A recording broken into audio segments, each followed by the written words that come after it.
Hello everyone, welcome you all once again on your own channel. और साथियों, आज की वीडियो में हम बात करने वाले हैं सेमेस्टर सेकंड के माइनर पेपर हिस्ट्री के बारे में, जिसका टाइटल है अंडरस्टैंडिंग इंडियन हेरिटेज। साथियों, आज के वीडियो के अंदर कंप्लीट सिलेबस को इस सिंगल्स क्लास के अंदर मैंने आप लोगों के लिए रिकॉर्ड कर दिया है। आप चाहे इंग्लिश मीडियम के हैं या फिर आप हिंदी मीडियम के हैं, आपके लिए बाइलिंगुअल इस वीडियो को रिकॉर्ड किया गया है। तो दोनों ही मीडियम के स्टूडेंट्स के लिए आज का ये वीडियो बड़ा इंपॉर्टेंट रहने वाला है। यूनिट वाइज, टॉपिक वाइज हर एक चीज़ को बड़ी क्लैरिटी के साथ स्पष्ट कर दिया गया है। तो इसके अलावा आपको अन्य कहीं से किसी भी मैटर को पढ़ने की आवश्यकता नहीं है। सारी चीजें आपको सिंगल प्लेटफॉर्म पर मिलने वाली है। तो देखते हैं यूनिवर्सिटी ने आपके सिलेबस के अंदर किन किन चीजों को इंक्लूड किया है। सबसे पहले अगर हम बात करें हमारे पेपर के टाइटल की, तो हमारे पेपर का टाइटल है understanding Indian heritage. The whole paper is divided into 4 units. 4 unit के अंदर आपके पेपर को डिजाइन किया गया है। फर्स्ट यूनिट के अंदर डिफाइनिंग हेरिटेज है। सेकंड यूनिट के अंदर इश्यूज ऑफ लूट एंड रिपेट्रिएशन है। थर्ड यूनिट के अंदर हेरिटेज प्रिजर्वेशन एंड कंजर्वेशन की बात की गई है। वहीं फोर्थ यूनिट आपकी बात करती है हेरिटेज इंटरप्रिटेशन की। हम one by one her unit के हिसाब से टॉपिक वाइज हर एक फैक्ट को जानेंगे और समझेंगे क्या क्या हमारे इस पेपर के अंदर शामिल किया गया है। तो सबसे पहले हम यूनिट फर्स्ट की बात करें, और यूनिट फर्स्ट में भी अगर हम हमारे पहले टॉपिक की बात करें, तो पहला टॉपिक हमारा क्या आता है, हेरिटेज क्या आता है। ठीक है, तो हेरिटेज की डेफिनेशन आपको याद होनी चाहिए। एग्जामिनेशन पॉइंट ऑफ व्यू से ये आप लोगों के लिए बड़ी ही इंपॉर्टेंट रहने वाली है। तो हेरिटेज की अगर हम डेफिनेशन देखें, तो हेरिटेज की डेफिनेशन होती है, heritage is the culture, traditions, languages and values that are passed down from the previous generation. Heritage किससे कहते हैं? हेरिटेज कल्चर है, हेरिटेज संस्कृति है, परंपरा है, भाषा है और वो मूल्य हैं जो हमें हमारे पूर्वजों से विरासत में मिले हैं। It can also include the monuments, art and the historical places. इसके अंदर मॉन्यूमेंट्स यानी स्मारकों को भी शामिल किया जा सकता है। इसके अंदर आर्ट यानी कलात्मक नमूनों को भी शामिल किया जा सकता है, और इसके अंदर ही हिस्टोरिकल प्लेसेस यानी ऐतिहासिक स्थलों को भी शामिल किया जा सकता है। तो हेरिटेज के अंदर आपकी कल्चर भी आती है, हेरिटेज के अंदर आपका ट्रेडिशन भी आता है, हेरिटेज के अंदर लैंग्वेज भी आती है, हेरिटेज के अंदर हमारी वैल्यूज भी आती है जो हमें हमारे पूर्वजों से प्राप्त हुई है। इसी के अंदर स्मारकों को, कलात्मक नमूनों को और ऐतिहासिक स्थलों को भी शामिल कर दिया जाता है। उदाहरण के तौर पर अगर हम देखें, तो red fort is a symbol of India's historical heritage. Red fort यानी लाल किले की अगर बात की जाए, तो लाल किला क्या है, हमारा हिस्टोरिकल हेरिटेज है, भारत का ऐतिहासिक धरोहर जिसे कहते हैं, वो ऐतिहासिक धरोहर हमारा लाल किला है। तो इस डेफिनेशन को आपको याद रखना है। आगे चलते हैं। देखो, हेरिटेज कई प्रकार की हो सकती है। कल्चरल हेरिटेज, सबसे पहले बात करते हैं कल्चरल हेरिटेज यानी संस्कृति से जुड़ी हुई। इसके अंदर हमारे फेस्टिवल्स, हमारे जितने भी त्योहार हैं, हमारा म्यूजिक, हमारा संगीत है, डांस यानी नृत्य है, फूड हमारा खाना है, कपड़े हैं, लिटरेचर हमारा साहित्य है, लैंग्वेज है, और हमारी जो भी कस्टम्स, रीति रिवाज या परंपराएं हैं, उन सबको हम क्या कहते हैं, कल्चरल हेरिटेज कहते हैं। जैसे Diwali is a part of India's cultural heritage. Diwali हमारा त्योहार है, इसीलिए दिवाली को किसके अंदर शामिल किया जाता है, Diwali is included in the cultural heritage. तो हमारे चाहे त्योहार हो, हमारे चाहे म्यूजिक हो, हमारा चाहे डांस हो, हमारा चाहे फूड हो, हमारा चाहे क्लॉथिंग हो, लिटरेचर हो, लैंग्वेज हो या कस्टम हो, इन सभी को कल्चरल हेरिटेज में शामिल किया जाता है। वहीं बात करें हम नेचुरल हेरिटेज की, तो इसके अंदर रिवर्स आ गई, माउंटेन्स आ गए, फॉरेस्ट आ गए और other natural landscapes preserved for their beauty और एनवायरमेंटल ब्यूटी। ऐसी या तो नदियां होगी जैसे गंगा, जमुना, सरस्वती, माउंटेन्स पर्वत होंगे आपके यहाँ, हिमालय हो गया, अरावली हो गई, फॉरेस्ट जंगल होंगे, या फिर प्राकृतिक रूप से कोई ऐसा महत्व का धरोहर आप लोगों के लिए रहेगी जिसकी सौंदर्य या फिर उसकी पर्यावरणिक वैल्यू, पर्यावरणिक उसका मूल्य रखता है। जैसे हम बात करें हिमालय की, तो हिमालय एक बहुत बड़ा नेचुरल हेरिटेज है हम सब के लिए, और बहुत बड़ा रोल प्ले करता है वो भारत की नेचुरल हेरिटेज में। Himalaya is a part of India's natural heritage, इसीलिए हिमालय को किसमें शामिल किया गया है, इंडिया के नेचुरल हेरिटेज के अंदर शामिल किया गया है। तीसरा आता है हिस्टोरिकल या फिर बिल्ट हेरिटेज। इसके अंदर ओल्ड मॉन्यूमेंट्स यानी पुराने स्मारक हो गए, वो आपके इसके अंदर शामिल किया जाएंगे। पुरानी बिल्डिंग्स हो गई, वो इसमें शामिल किए जाएंगे। पुराने फोर्ट्स यानी किले हो गए, उसको इसमें शामिल किया जाएगा। पुराने मंदिरों को इसमें शामिल किया जाता है, और पुराने कलात्मक नमूनों को इसके अंदर शामिल किया जाता है, जिनका क्या हो, ऐतिहासिक महत्व हो, उनको हम क्या कहते हैं, हिस्टोरिकल हेरिटेज कहते हैं। जैसे कुतुब मीनार हमारा क्या है, एक हिस्टोरिकल हेरिटेज है, ऐतिहासिक धरोहर इसे कहा जाता है। ठीक है, याद रखना है थोड़ा सा। आप चलते हैं आगे। सेकंड टॉपिक है हमारे, दिया गया है एंटीक्विटी। एंटीक्विटी हम सब जानते हैं, प्राचीन चीजें जो होती है उसे हम एंटीक्विटी कहते हैं। तो एंटीक्विटी की डेफिनेशन क्या होगी? एंटीक्विटी मींस एंशिएंट टाइम्स, यानी जो पुराने समय से बिलोंग करे, जो प्राचीन काल से बिलोंग करे, दैट इज कॉल्ड एंटीक्विटी। इसका मतलब क्या हुआ? The period thousand of years ago before the middle ages, मध्यकाल से हजारों साल पूर्व की जो बात करता हो दैट इज कॉल्ड एंटिक्विटी, यानी मध्यकाल से भी जो हजारों साल पहले हुआ करता था हमने उसको किसकी संज्ञा दी है, प्राचीन काल की संज्ञा दी है। It refers to old civilisation, इसके अंदर ओल्ड सिविलाइजेशन यानी प्राचीन सभ्यताएं शामिल होती है, जैसे इजिप्ट की सभ्यता हो गई, ग्रीस की हो गई या रोम की हो गई, एंड द इंडस वैली या फिर हमारी सिंधु घाटी सभ्यता हो गई। ये सारी की सारी क्या है, ओल्ड सिविलाइजेशन है, इनको एंटिक्विटी के अंदर शामिल किया जाता है। और इसी के अंदर कुछ ऑब्जेक्ट जैसे स्टेच्यूज यानी प्राचीन मूर्तियां जो आपको दिखाई देती है, प्राचीन सिक्के दिखाई देते हैं, प्राचीन बिल्डिंग्स जो आपको दिखाई देती है, उनको भी हम किसमें शामिल करते हैं, एंटिक्विटी के अंदर शामिल करते हैं। एंटिक्विटी का बेनिफिट क्या है, एंटिक्विटी का महत्व क्या है, एक लाइन में उसको समझते हैं। तो antiquity helps us to understand the human history and our cultural roots, antiquity मदद करती है हमारे मानव इतिहास को समझने में, और एंटिक्विटी मदद करती है हमें ये समझने में कि हमारी कल्चर, हमारी संस्कृति की जड़ें कहाँ पर है, यानी हमारी ओरिजिन कहाँ पर है, हमारी उत्पत्ति कहाँ पे है, किस जनरेशन से हमारा सरोकार है, या हम किस सभ्यता के अंश है, उससे समझने में हमारी बड़ी मदद करती है एंटिक्विटी। तो प्राचीन काल को हम क्या कहते हैं, एंटिक्विटी कहते हैं। उस प्राचीन काल से जुड़ी हुई कितनी भी सभ्यताएं होगी, प्राचीन काल से जुड़े हुए स्टेच्यूज होंगे, कोइंस होंगे, बिल्डिंग्स होंगे, इन सबको किसमें शामिल किया जाता है, एंटिक्विटी के अंदर शामिल किया जाता है। आर्कियोलॉजिकल साइट, अब ये आर्कियोलॉजिकल साइट क्या होती है, आपको थोड़ा सा ये भी याद रखना है। तीसरा टॉपिक है हमारी यूनिट फर्स्ट का। An archaeological site is a place where the remains of the past human life and the activities are found। क्या, remains of the past human life, पुराना जो मानवीय जीवन कभी रहा होगा उसके अवशेष मिलते हैं, या मानवीय क्रियाकलापों के एक्टिविटीज के अवशेष आपको दिखाई जाते हैं, उसी को ही हम क्या कहते हैं, आर्कियोलॉजिकल साइट देते हैं। यानी प्राचीन मानवीय सभ्यताओं के, मानवीय जीवन के अवशेष जहां पर मिले, या प्राचीन मानवीय जीवन की कलात्मक एक्टिविटीज यानी क्रियात्मक अनुभव जहां पर आपको दिखाई दें, उसी को हम क्या कहते हैं, आर्कियोलॉजिकल साइट कहते हैं। दीज में include the ruins of the buildings, इनमें क्या क्या शामिल किया जा सकता है आर्कियोलॉजिकल साइट्स में, ruins ऑफ द बिल्डिंग्स, जो खंडर बिल्डिंग्स होती है ना, खंडर अवशेष बचे हैं, जिनकी बिल्डिंग धराशायी होती है, हो चुकी है, लेकिन अभी भी उसके अवशेष बचे हुए हैं, उसको आर्कियोलॉजिकल साइट में शामिल किया जा सकता है। टूल्स, प्राचीन औजार जो हैं, उनको आर्कियोलॉजिकल साइट के अंदर शामिल किया जा सकता है।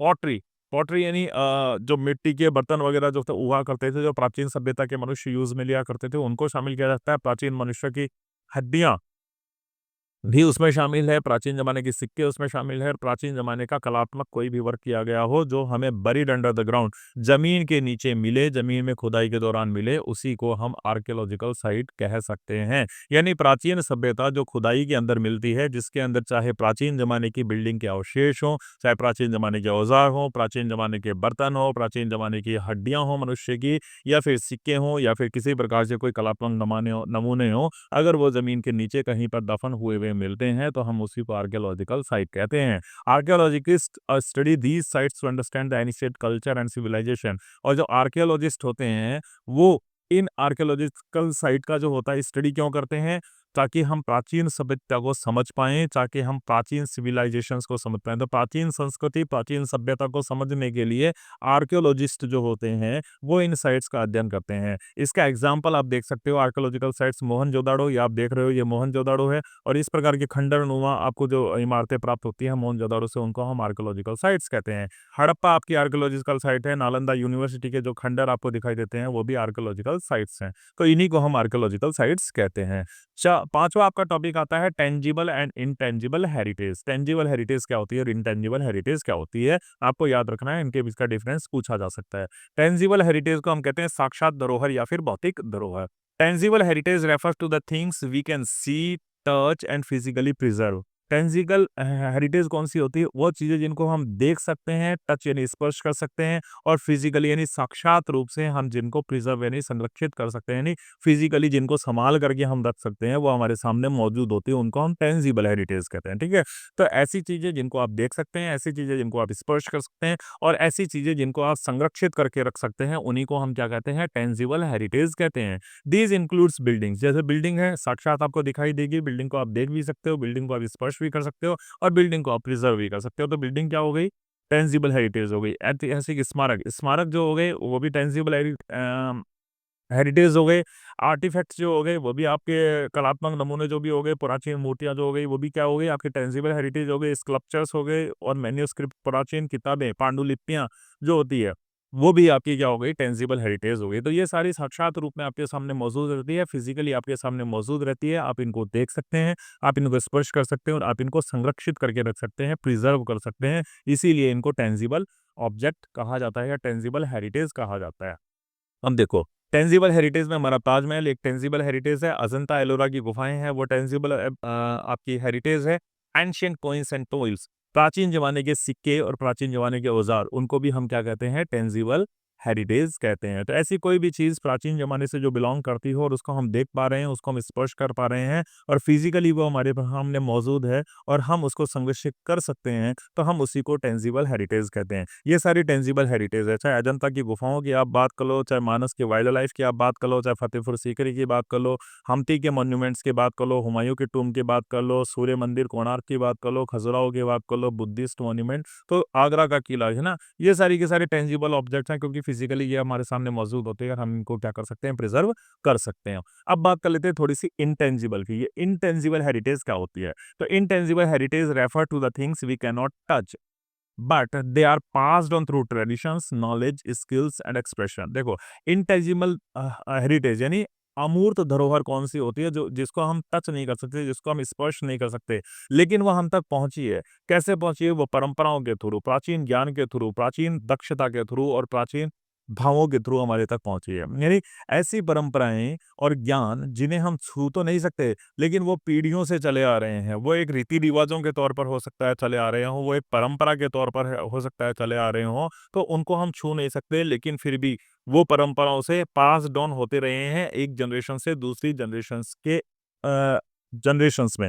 तो उसी को हम इंटेंजिबल हेरिटेज कहते हैं। अब थोड़ा सा आप इसको समझ लेंगे एग्जाम्पल से, तो आपके समझ में आ जाएगा इंटेंजिबल हेरिटेज में क्या आता है। म्यूजिक, देखो म्यूजिक को हम टच नहीं कर सकते, लेकिन प्राचीन काल से हमारा म्यूजिक चला आ रहा है। हमारा जो शास्त्रीय संगीत है, that is heritage for us. हम उसको देख तो नहीं सकते, ठीक है, हम उसको छू तो नहीं सकते, लेकिन हम उसको महसूस कर सकते हैं, है ना। तो म्यूजिक हो गया आपका, डांस हो गया आपका, फेस्टिवल्स हो गए आपके, ओरल स्टोरीज यानी पंचतंत्र की कहानियां जो आप सुना करते थे, रिचुअल्स आपके जो रीति रिवाज संस्कार हो गए, लैंग्वेजेस आपकी भाषा हो गई और आपके क्राफ्टमैनशिप यानी आपकी लोक कथाएं जो हो गई, इन सभी को क्या कहा जाता है, इंटेंजिबल ऑब्जेक्ट कहा जाता है, क्योंकि इन सब चीज़ों का हम स्पर्श नहीं कर सकते। ये बल्कि एक परंपराओं के थ्रू हमारे तक पहुंची है, ट्रेडिशंस के थ्रू हमारे तक पहुंची है, नॉलेज है जो एक जनरेशन से दूसरी जनरेशन तक पास ऑन हुआ है। और इन सभी चीज़ों को हम क्या कहते हैं, इंटेंजिबल हेरिटेज यानी अमूर्त धरोहर कहते हैं। इसके अंदर आप देख सकते हो classical dance form like Bharatanatyam, Bharatanatyam dance की जो एक शाखा है उस वो हमारा क्लासिक्स है, वो हमारी धरोहर है। कैसी धरोहर है? इंटेंजिबल हेरिटेज है। योगा और आयुर्वेद प्राचीन जमाने से हमारी धरोहर रही है, प्राचीन काल से ये हमारे देश में रहा है और आज भी ये योगा और आयुर्वेद चल रहा है और इसका कोई सानी नहीं है, कोई दूसरा इसकी बराबरी नहीं कर पाया, तो ये भी हमारा इंटेंजिबल हेरिटेज है। फोक सॉन्ग्स, हमारे लोकगीत जो होते हैं, ठीक है, हमारे लोकगीत होते हैं या लोक गाथाएँ जो होती हैं ना, आप देखते होंगे क्षेत्र वाइज़ जगह-जगह लोक गाथाएँ चालू रहती है और एक जनरेशन से दूसरी जनरेशन तक पास ऑन होती रही है। आप जिस भी क्षेत्र में रह रहे हैं, उस क्षेत्र में ज़रूर कोई लोक गाथा होगी जो एक जनरेशन से दूसरी जनरेशन तक पहुँचती है। उसको भी हम क्या कहते हैं, इंटेंजिबल हेरिटेज कहते हैं। आगे चलते हैं, आर्ट ट्रेज़र। आर्ट ट्रेज़र यानी कलात्मक खजाना क्या होता है? तो आर्ट ट्रेज़र का मतलब क्या होता है, to value refers to the valuable works of the art that have historical, cultural and the artistic importance. Art treasure से हमारा मतलब क्या है, वैल्यूएबल वर्क ऑफ आर्ट, कला का एक बहुत कीमती वर्क, कला का एक बहुत मूल्यवान वर्क या ऐसी कलाकृतियां जिनका हिस्टोरिकल ऐतिहासिक, जिसका सांस्कृतिक और जिसका आर्टिस्टिक यानी कलात्मक इंपॉर्टेंस यानी महत्व हो। तो आर्ट ट्रेजर कौन सा है? कला का खजाना हमारे लिए कौन सा हुआ? कला का कोई ऐसा नमूना होगा, कोई ऐसी कलात्मक कलाकृति हमारे सामने होगी जिसका कोई ऐतिहासिक महत्व होगा, कोई कल्चरल यानी सांस्कृतिक महत्व होगा या फिर आर्टिस्टिक यानी उसकी कलात्मक महत्व होगा, तो हम उसको क्या कहते हैं, कलात्मक खजाना कहते हैं। इसके अंदर पेंटिंग्स को शामिल किया जा सकता है, स्कल्पचर्स। स्कल्पचर्स का मतलब क्या हो गया? स्कल्पचर यानी हमारी जो मूर्तियां होती है ना प्राचीन जमाने की, उनको इसके अंदर शामिल किया जा सकता है। मैन्यूस्क्रिप्ट्स, पांडुलिपियों को इसके अंदर शामिल किया जा सकता है। हैंडीक्राफ्ट्स यानी हस्तलिपियां जो होती है उनको इसके अंदर शामिल किया जा सकता है। प्राचीन ज्वेलरी को इसके अंदर शामिल किया जा सकता है। डेकोरेटिव आइटम यानी जो आभूषण साज सज्जा के हस्तशिल्प जिन्हें कह सकते हो आप, उनको भी इसके अंदर शामिल किया जा सकता है, that are created with high artistic skills and are considered precious. देखो, प्राचीन ज़माने की अगर आपने कलाओं को देखा होगा, प्राचीन ज़माने की अगर आपने पेंटिंग्स को देखा होगा, प्राचीन ज़माने की अगर आपने बिल्डिंग्स को देखा होगा, तो इतनी बारीकी से कार्विंग्स की गई है या इतनी बेहतर तरीके से उन मूर्तियों को बनाया गया है या इतनी बेहतर और बारीकी से उन पेंटिंग्स को बनाया गया है, जिसकी हम आज आधुनिक ज़माने के अंदर कल्पना भी नहीं कर सकते। तो वो किस चीज़ को दर्शाते हैं? वो उस ज़माने की पेंटिंग्स हो, चाहे उस ज़माने के स्कल्पचर्स हों, चाहे उस ज़माने की पांडुलिपियाँ हों, चाहे उस ज़माने के हस्तशिल्प हो, चाहे उस ज़माने की ज्वेलरी हो या डेकोरेटिव ऑब्जेक्ट हो, वो उस ज़माने की, उस समय की, उस प्राचीन काल की हाई आर्टिस्टिक स्किल को दिखाते हैं कि कितने बढ़िया सिद्ध कलाकार उस ज़माने में हुआ करते थे और उनको हम बेशकीमती मानते हैं हमारे लिए, हमारी धरोहर मानते हैं और इन्हीं को हम क्या कहते हैं? हमारा कलात्मक खजाना कहते हैं, हमारा आर्ट ट्रेज़र कहते हैं। इसका एग्ज़ाम्पल कुछ देख लो, ये मुगल मिनिएचर पेंटिंग, मुगल काल के अंदर जो मिनिएचर यानी बारीक पेंटिंग की गई थी, उसको हम कह सकते हैं ब्रॉन्ज का नटराज स्टैच्यू हो या फिर एंशिएंट टेंपल यानी मंदिरों के अंदर जो कार्विंग्स आप देखते हो, पत्थर के ऊपर बारीक कार्विंग्स की गई है, उसको भी हम आर्ट ट्रेज़र के अधीन रखते हैं। आगे बात कर लेते हैं एग्जाम्पल इस आर्ट ट्रेजर का थोड़ा सा देख लो। मुगल मिनिएचर पेंटिंग की मैंने बात करी। देर आर स्मॉल साइज की होती थी highly detailed paintings created during the Mughal period. Mughal period के दौरान इनको क्या किया गया था? तैयार किया गया था और डिटेल्ड ये पेंटिंग हुआ करती थी। They were often painted on a paper और illustrated scene from the royal lines battles literature and nature. ठीक है। अब क्या होता था प्राचीन जमाने के अंदर, मुगल काल के अंदर छोटी छोटी पेंटिंग्स बनाई जाती थी, लेकिन डिटेल्ड पेंटिंग हुआ करती थी और उन पेंटिंग को पेपर पे बनाया जाता था और उसके अंदर रॉयल लाइफ या तो राजसी जीवन को दिखाया जाता था या युद्ध को दिखाया जाता था या साहित्य का वर्णन होता था या फिर प्रकृति का वर्णन होता था। रिच कलर्स यानी गहरे कलर्स का प्रयोग किया जाता था एंड फाइन ब्रश वर्क साधक की फीचर और बढ़िया पेंटिंग होती थी। देखो कितनी बेहतरीन पेंटिंग आप यहाँ पर देख रहे हो, मुगल काल के दौरान जो बनाई गई, जो आपके राजसी जीवन को ये दिखा रही है, रॉयल लाइफ को आपको ये दिखाती हुई प्रतीत हो रही है। ठीक है। तो अकबरनामा जहांगीरनामा में इस तरीके की आपको चित्रकारी दिखाई दे सकती है, तो इसको हम कहते हैं मुगल मिनिएचर पेंटिंग। ठीक है। इसको हम क्या कहते हैं? आर्ट ट्रेजर कहते हैं हमारा। दूसरा एग्जाम्पल आप ब्रोंज का देख सकते हो। ब्रोंज का जो नटराज स्टेच्यू है, जो चोल वंश से बिलोंग करता है, ये किसको दर्शाता है? ये लॉर्ड शिवा को दर्शाता है। कॉस्मिक डांस फॉर्म, इसमें लॉर्ड शिवा आपको क्या करते नजर आ रहे हैं? तांडव नृत्य करते हुए नजर आ रहे हैं। ये चोल डिनेस्टी से, चोल डिनेस्टी जो थी हमारी, चोल वंश जो था उसका, इसको मास्टरपीस कहा जाता है। और ये शिव का तांडव करता हुआ जो मूर्ति आपके सामने ब्रॉन्ज यानी कांसे की है, ये किसको सिंबलाइज करती है? क्रिएशन, प्रिजर्वेशन एंड डिस्ट्रक्शन, इन तीन को, यानी सृजन, पालन और संहार, इन तीन का प्रतीक मानी जाती है। तो ये भी हमारे आर्ट ट्रेजर का एक बेहतरीन नमूना है। एंशिएंट टेम्पल्स की कार्विंग्स आप देख लो, है ना, हमारे यहाँ बहुत बढ़िया-बढ़िया बेहतरीन प्राचीन मंदिर मौजूद हैं और इन प्राचीन मंदिरों में आप देखोगे तो आपको क्या दिखाई देगी? Intricate stone carving found on the walls. मंदिरों की दीवारों पर आपको इस तरीके की क्या दिखाई देगी? छोटी-छोटी कार्विंग्स, है ना, पत्थर को कुरेद कर बनाया गया है, उनके पिलर्स पे बनाई गई है, सीलिंग्स पे बनाई गई है प्राचीन मंदिरों में। इन्हीं को हम क्या कहते हैं? एंशिएंट टेम्पल्स की कार्विंग। इनके अंदर आपको क्या दिखाई देंगे? They often depict gods, goddesses, dancers, animals या फिर रोजमर्रा का जीवन। इन सबको डिपिक्ट किया जाता था, तो इनको भी हम क्या कहते हैं? आर्ट ट्रेजर कहते हैं। खजुराहो देख लो, कोणार्क देख लो या फिर महाबलीपुरम देख लो, इसके बेहतरीन नमूने आपको आर्ट ट्रेजर के ये दिखाई पड़ते हैं। ठीक है। अब आता है regional case studies of intangible heritage. ठीक है। इनटेंजिबल हेरिटेज की बात की गई। अगला टॉपिक आपके दिखा गया है रीजनल। रीजनल यानी क्षेत्रीय। Case studies of intangible heritage, इसमें डांस है, म्यूजिक है, डांस ड्रामा है, ओरल स्टोरीज है, थिएटर है, फोक परफॉर्मेंसेज है। ठीक है। अब कौन कौन से रीजन की करनी है ये तो सिलेबस में स्पष्ट मेंशन नहीं है, लेकिन रीजनल क्षेत्रीय आधार पर, है ना। अब देखते हैं। सबसे पहली बात आती है कि why are the regional case studies of intangible heritage are important. Regional case studies क्यों जरूरी है? भैया हर जगह, हर क्षेत्र विशेष में आप जाओगे, आप राजस्थान में जाओगे तो राजस्थान क्षेत्र की, मध्य प्रदेश में जाओगे मध्य प्रदेश की, गुजरात में जाओगे गुजरात की, पंजाब में जाओगे पंजाब की, उड़ीसा में जाओगे उड़ीसा में, नागालैंड में जाओगे नागालैंड की। हर क्षेत्र की अपनी क्या है? एक विविध डांस फॉर्म होती है, विविध म्यूजिकल फॉर्म होती है, वहाँ पे नाट्य कला अलग होती है, वहाँ पे लोकगीत अलग होते हैं, वहाँ की लोक कथाएं अलग होती है। तो वो इम्पोर्टेंट क्यों है? उनका इम्पोर्टेंस क्या है? हर क्षेत्र की जो अपनी लोक कथाएं होती है, हर क्षेत्र का ये लोकल हेरिटेज होता है, उसकी अपनी इंपॉर्टेंस क्या है? थोड़ा सा आपको ये याद रखना है। प्रेजर्वेशन ऑफ कल्चर, ठीक है। अब ये लोकल हेरिटेज होती है, इनसे रीजनल केस स्टडी में क्या मिलता है आपको? क्या बेनिफिट होता है? To preservation of culture, they help to preserve and protect the local tradition, customs and identities that may otherwise be lost over a time. अब देखो रीजनल केस स्टडीज करोगे, जैसे राजस्थान के अंदर हमारी लोक परंपराएं चलती आ रही है, हमारे यहाँ के लोग आज भी पगड़ी पहनते हैं। प्राचीन जमाने के जो आप वृद्ध लोग देखेंगे वो यहाँ पे पगड़ी पहनते हैं। हमारे यहाँ कालबेलिया नृत्य होता है, तो इन सब की स्टडीज़ करने के पीछे बेसिक उद्देश्य क्या है? इसका उद्देश्य क्या है कि लोकल ट्रेडिशन जो हमारा यहाँ का है, जो हमारा स्थानीय परंपरा है, उनको प्रोटेक्ट किया जा सके, स्थानीय कस्टम्स, स्थानीय रीति-रिवाज़ों को प्रोटेक्ट किया जा सके और ये हमारी अपनी पहचान है। अगर हमने इसको प्रिज़र्व नहीं किया, अगर हमने इसको संरक्षित नहीं किया, तो एक समय बाद ऐसा आएगा कि हम हमारी इसी संस्कृति, हम हमारी इसी धरोहर को खो बैठेंगे। तो हमारा राजस्थानी संगीत हो, हमारा राजस्थानी नृत्य हो, हमारा राजस्थानी पहनावा हो या फिर हमारी राजस्थानी लोक कथाएँ हों, ये सारी की सारी हमारी क्या है, रीज़नल हेरिटेज है, क्षेत्रीय धरोहर है। अगर इन सब को प्रिज़र्व नहीं किया गया तो ऐसा हो सकता है आने वाले समय में हम हमारी इस हेरिटेज को खो दें, ठीक है? तो सबसे पहले ज़रूरी रीजनल केस स्टडी क्यों है? क्योंकि प्रिजर्वेशन ऑफ कल्चर होता है। दूसरी cultural diversity. They highlight India's rich cultural diversity and encourages respect for different communities and their expression. अब रीजनल केस स्टडीज़ करोगे तो आप अलग-अलग रीजन में जब जाओगे, अलग-अलग रीजन के आपको अलग-अलग क्षेत्रीय विविधताएँ दिखाई देगी और वहाँ की अलग-अलग परंपराएँ दिखाई देगी, अलग-अलग पहनावा दिखाई देगा। तो इससे कल्चरल डाइवर्सिटी का मालूम पड़ता है कि इंडिया कितना डाइवर्सिफाइड पोर्टफोलियो रखता है, इंडिया के अंदर कितनी विविधताएँ हैं, इंडिया के अंदर कितने विविध कल्चर्स हैं, इंडिया के अंदर कितनी विविध परंपराएँ चारों तरफ मौजूद हैं। तो इसलिए भी इनको प्रिज़र्व करने का ज़रूरत है क्योंकि ताकि लोग अलग-अलग परंपराओं से वाकिफ़ हो सकें, लोग अलग-अलग धरोहर से वाकिफ़ हो सकें और उनका सम्मान कर सकें, ठीक है?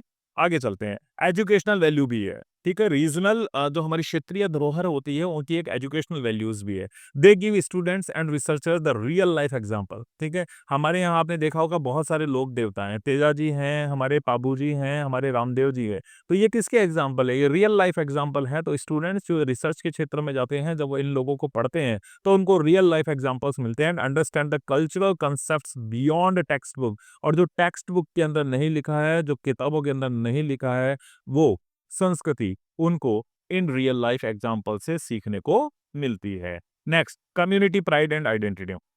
They strengthen a region's sense of pride and identity, promoting social unity and the self-worth among the local. अब क्या होता है कि अगर हम रीजनल हेरिटेज को इंपॉर्टेंस देंगे, उसको प्रिजर्व करेंगे, तो हमारी स्थानीयता को एक पहचान मिलेगी, आइडेंटिटी मिलेगी और हमें गर्व की अनुभूति होगी। तो हमें क्या होता है कि हमारी सामाजिक एकता यानी सोशल यूनिटी को भी इससे बढ़ावा मिलता है और हमारे अंदर प्राइड और आइडेंटिटी का सेंस आता है कि हम एक प्राचीन सभ्यता से बिलोंग करते हैं और हम भी सांस्कृतिक रूप से, ऐतिहासिक रूप से हम भी बड़े रिच हैं, ठीक है? Tourist and economy. अब देखो, आपके रीजन में अगर आप ऐतिहासिक धरोहर को सहेज करके रखते हैं, तो वो आपकी ऐतिहासिक धरोहर किसको अट्रैक्ट करती है? टूरिज्म को भी अट्रैक्ट करती है। जैसे आपने देखा होगा कि हमारे राजस्थान में कालबेलिया नृत्य को देखने के लिए आते हैं। हमारे राजस्थान में राजस्थानी म्यूजिक को सुनने के लिए बहुत लोग आते हैं। हमारे राजस्थान में प्राचीन किलों को देखने के लिए बहुत लोग आते हैं। तो intangible heritage often attract tourism है। जो इनटेंजिबल हमारे पास है, जैसे डांस हो गया, फेस्टिवल हो गया, ये सारी की सारी चीज़ें क्या करती है? ये टूरिज़्म को हमारे क्षेत्र की तरफ अट्रैक्ट करती है और जब टूरिज़्म हमारे क्षेत्र के अंदर आएँगे, तो उनसे आपके स्थान की इकोनॉमी को भी बढ़ावा मिलेगा और आपको प्रॉस्पर होने का मौका मिलेगा, समृद्ध बनने का मौका मिलेगा क्योंकि स्थानीय कलाकारों की उनसे आमदनी होनी शुरू हो जाएगी। तो regional intangible heritage connects the past with the present. Regional intangible heritage जो होती है, इंटेंजिबल हेरिटेज यानी जिनको हम छू नहीं सकते, वो पास्ट को प्रेजेंट से कनेक्ट करने का काम करती है, एजुकेट्स फ्यूचर जनरेशन और भविष्य में आने वाली पीढ़ियों को वो शिक्षा देने का काम करते हैं and keep the soul of our culture alive. और हम जिस संस्कृति में रह रहे हैं ना, उसकी आत्मा को वो हमेशा जिंदा रहती है, यानी हमारी संस्कृति को वो मरने नहीं देती। तो आपकी क्षेत्रीय जो धरोहर है, उसका ये बहुत बड़ा योगदान है आपको कि वो एक आपकी आइडेंटिटी बनाए रखती है, आपके भूतकाल में बताती है, आपको भविष्य में आपको वर्तमान में कैसे रहना उसके बारे में बताती है और आगे आने वाली पीढ़ियों को भी वो शिक्षा देती है कि आपकी धरोहर इतनी मजबूत है, इतनी बढ़िया है कि आपको उसको फॉलो करना चाहिए। तो इससे आपकी धरोहर की जो आत्मा है ना, वो हमेशा-हमेशा के लिए जीवित रहती है। तो इंटेंजिबल ऑब्जेक्ट्स जो हैं, वो ये काम करते हैं। अब रीजनल केस स्टडीज़ को फटाफट देख लेते हैं। ठीक है? ये बेसिकली दिया नहीं है, लेकिन मैं आपको थोड़ा-थोड़ा सा बता देता हूँ कि रीजनल केस स्टडी में बाय चांस आपसे पूछे जा सकते हैं एग्जाम्पल। तो सबसे पहले रीजनल डांसेस की बात कर लेते हैं। कि किस क्षेत्र में कौन-कौन से डांस हो सकते हैं। तो सत पहले बात करते हैं, असम के अंदर एक डांस होता है जिसको कहते हैं सतरिया। सतरिया कैसा डांस है? क्लासिकल डांस है जो डिवोशनल यानी भक्ति से संबंधित है। एक है छऊ जो ओडिशा, वेस्ट बंगाल और झारखंड के अंदर किया जाता है। ये मार्शियल है, मास्क लगा के किया जाता है, माइथोलॉजिकल यानी पौराणिक कथाओं के ऊपर आधारित होता है। राजस्थान की बात करें तो राजस्थान के अंदर कालबेलिया है, हम सभी इससे परिचित हैं। ये स्नेक लाइक मूवमेंट होते हैं और फोक डांस यानी आपका लोक नृत्य इसको कहा जाता है। ठीक उसी तरीके से घूमर है जो राजस्थान में किया जाता है, स्पिनिंग यानी गोल गोल घूम करके इसको किया जाता है, एंड वीमेंस फोक डांस और महिलाओं का ये डांस है, महिलाओं का ये लोक नृत्य है। उसी तरीके से आपका गरबा हो गया, गरबा गुजरात का डांस है, सर्कुलर यानी ग्रुप डांस है जिसके अंदर गोल गोल घूम करके लोग बाग क्या करते हैं, आनंद से इस नृत्य को किया करते हैं। उसी तरीके से आसाम की अगर हम बात करें तो आसाम में बिहू वहाँ का एक लोक नृत्य है जो एनर्जेटिक यानी बड़ी ऊर्जा के साथ किया जाता है, और हार्वेस्ट यानी फसल की कटाई से संबंधित ये होता है। तो ये कुछ रीजनल डांस थे जो अलग अलग क्षेत्र के अंदर प्रचलित थे। ठीक इसी तरीके से कुछ रीजनल म्यूजिक है जिसकी हम बात कर लेते हैं, संगीत की बात कर लेते हैं। अब संगीत की अगर हम बात करें तो लांगा म्यूजिक है। लांगा मुस्लिम जो जन जाति होती है उससे बिलोंग करता है, यानी मुस्लिम लोग इसको गाते हैं, राजस्थान से इसका संबंध है। Romantic and devotional folk ballads है। रोमांटिक यानी रोमांटिक है, डिवोशनल यानी भक्ति मार्ग से संबंधित गीत इसके अंदर गाए जाते हैं। उसी तरह राजस्थान में चलता है एक 13 ताली जिसको कामड़ कम्युनिटी यानी कामड़ जाति के लोग गाते हैं।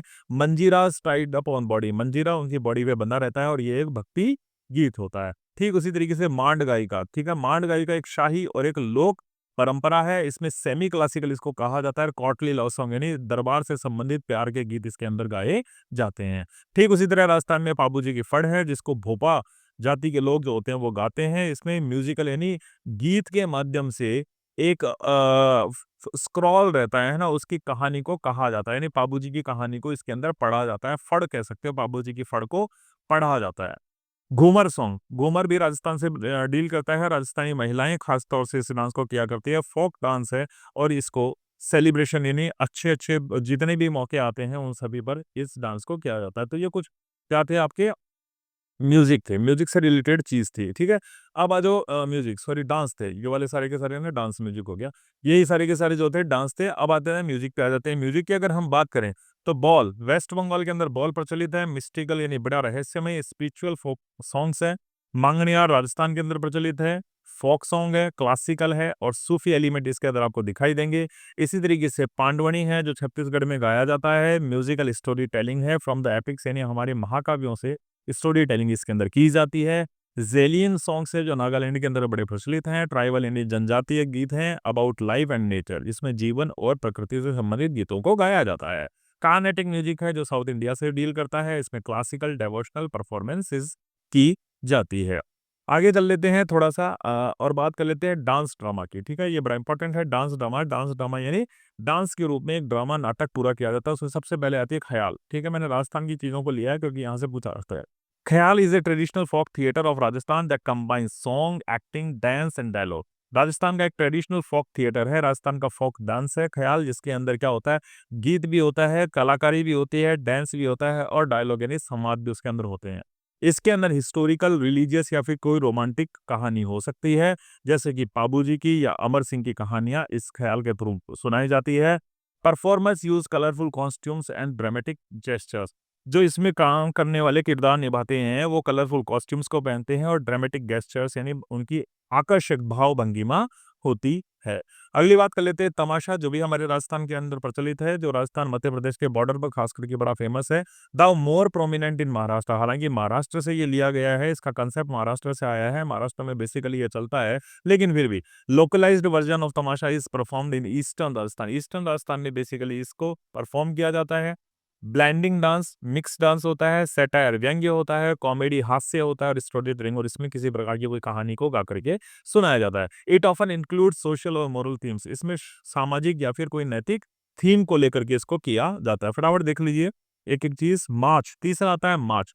राजस्थान एमपी रीजन में इसको किया जाता है। Maach is a musical folk theatre that originated in Madhya Pradesh but is also popular in parts of Rajasthan. Madhya Pradesh में इसको ओरिजिन उत्पत्ति हुई थी, लेकिन राजस्थान में भी इसको गाया जाता है, या राजस्थान में भी ये मार्च किया जाता है।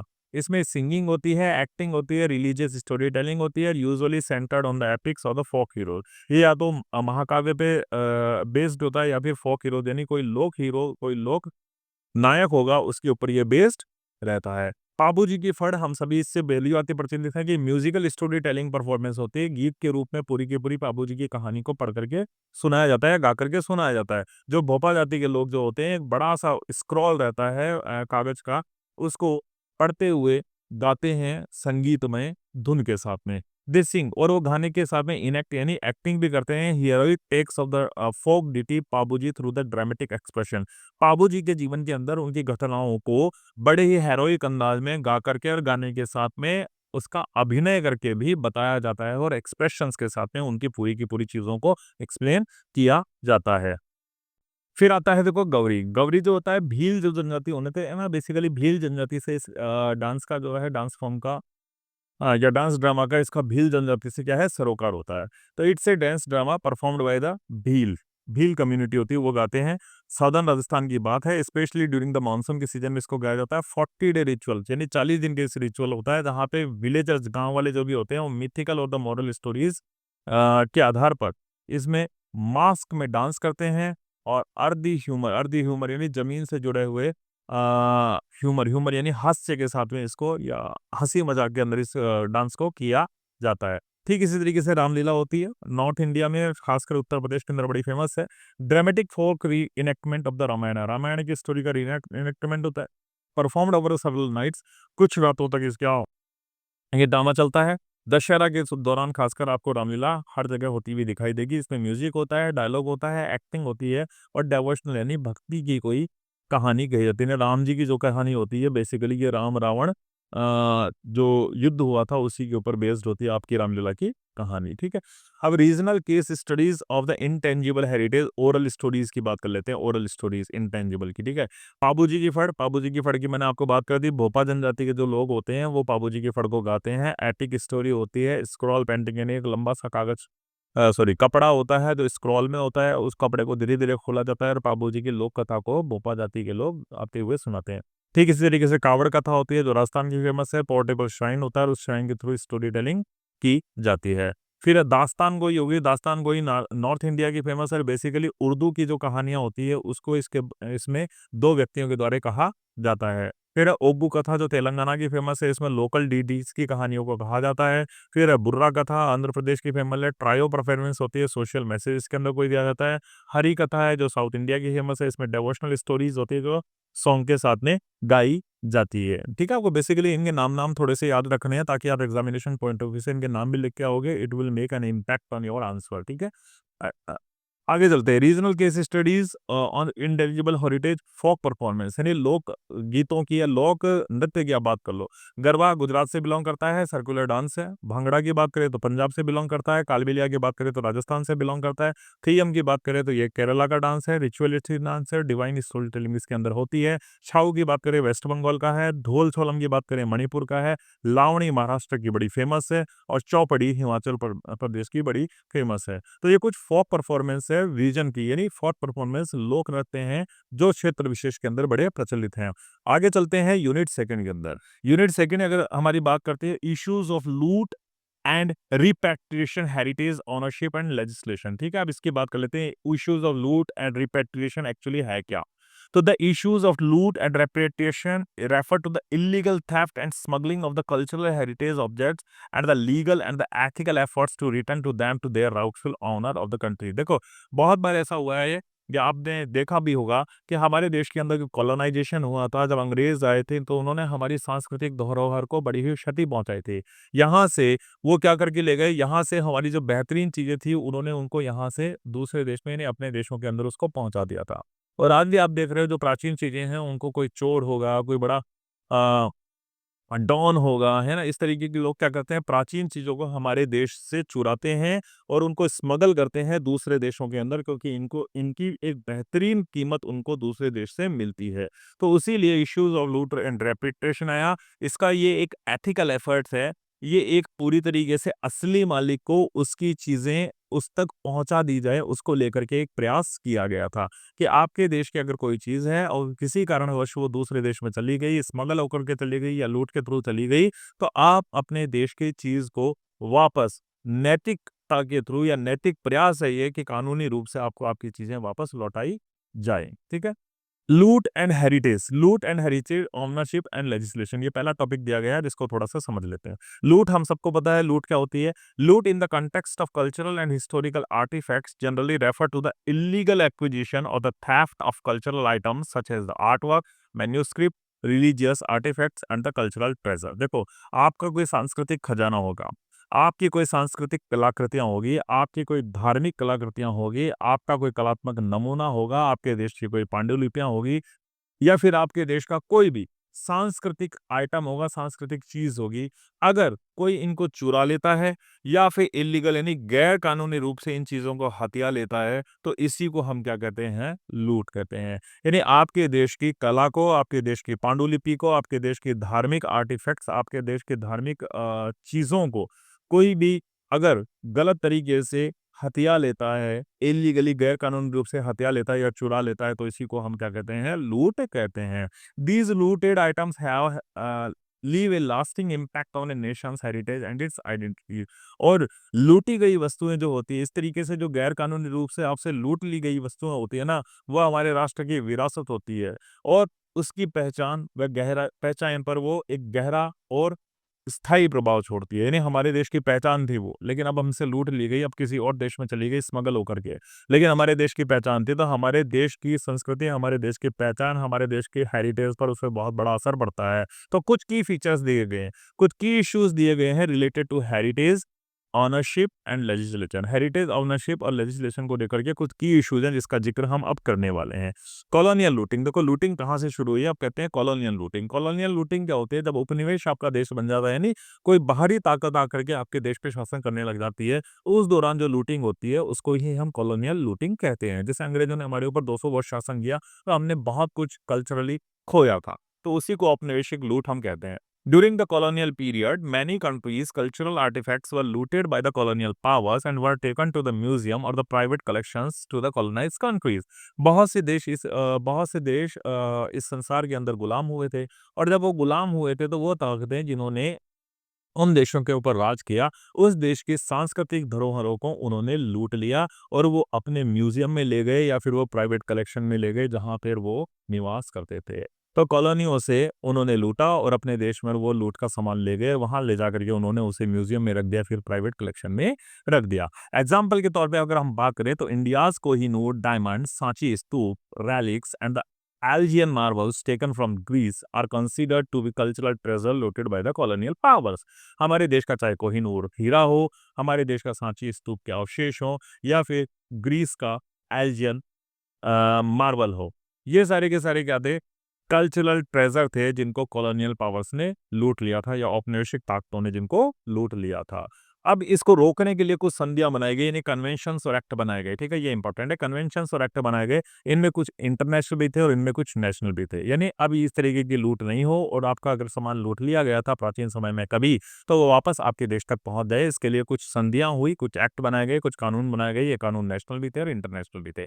Several international and the national law exist to protect the cultural heritage and prevent the illegal trade of the antiquities। कुछ नेशनल और इंटरनेशनल लॉ बनाए गए काहे के लिए? प्रोटेक्ट द कल्चरल हेरिटेज, आपकी सांस्कृतिक धरोहर की सुरक्षा के लिए, और prevent the illegal trade off the antiquities, और प्राचीन वस्तुओं के गैर कानूनी व्यापार को रोकने के लिए।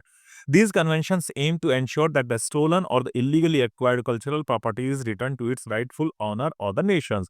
अब जब ये कन्वेंशंस बनाए गए, जब ये संधियां बनाई गई, तो इसमें ये इंश्योर किया गया कि अगर आपके देश से कोई चीज चुरा ली गई है या फिर इलीगली गैरकानूनी रूप से आपकी कल्चरल प्रॉपर्टी को किसी ने हथिया लिया है, तो जो देश इसका हकदार है उसको उस तक उसकी ये संपत्ति वापस पहुंच जाए। तो कुछ संधियां हुई, कौन कौन सी संधियां हुई वो हमारे लिए इंपॉर्टेंट है, जहां से हमारा क्वेश्चन होता है। सबसे पहली संधि हुई यूनेस्को 1970 कन्वेंशन, ठीक है? सबसे पहली संधि हुई इस प्रकार की लूट को रोकने के लिए, रिपैट्रिएशन को रोकने के लिए, उसको हम कहते हैं UNESCO 1970 convention.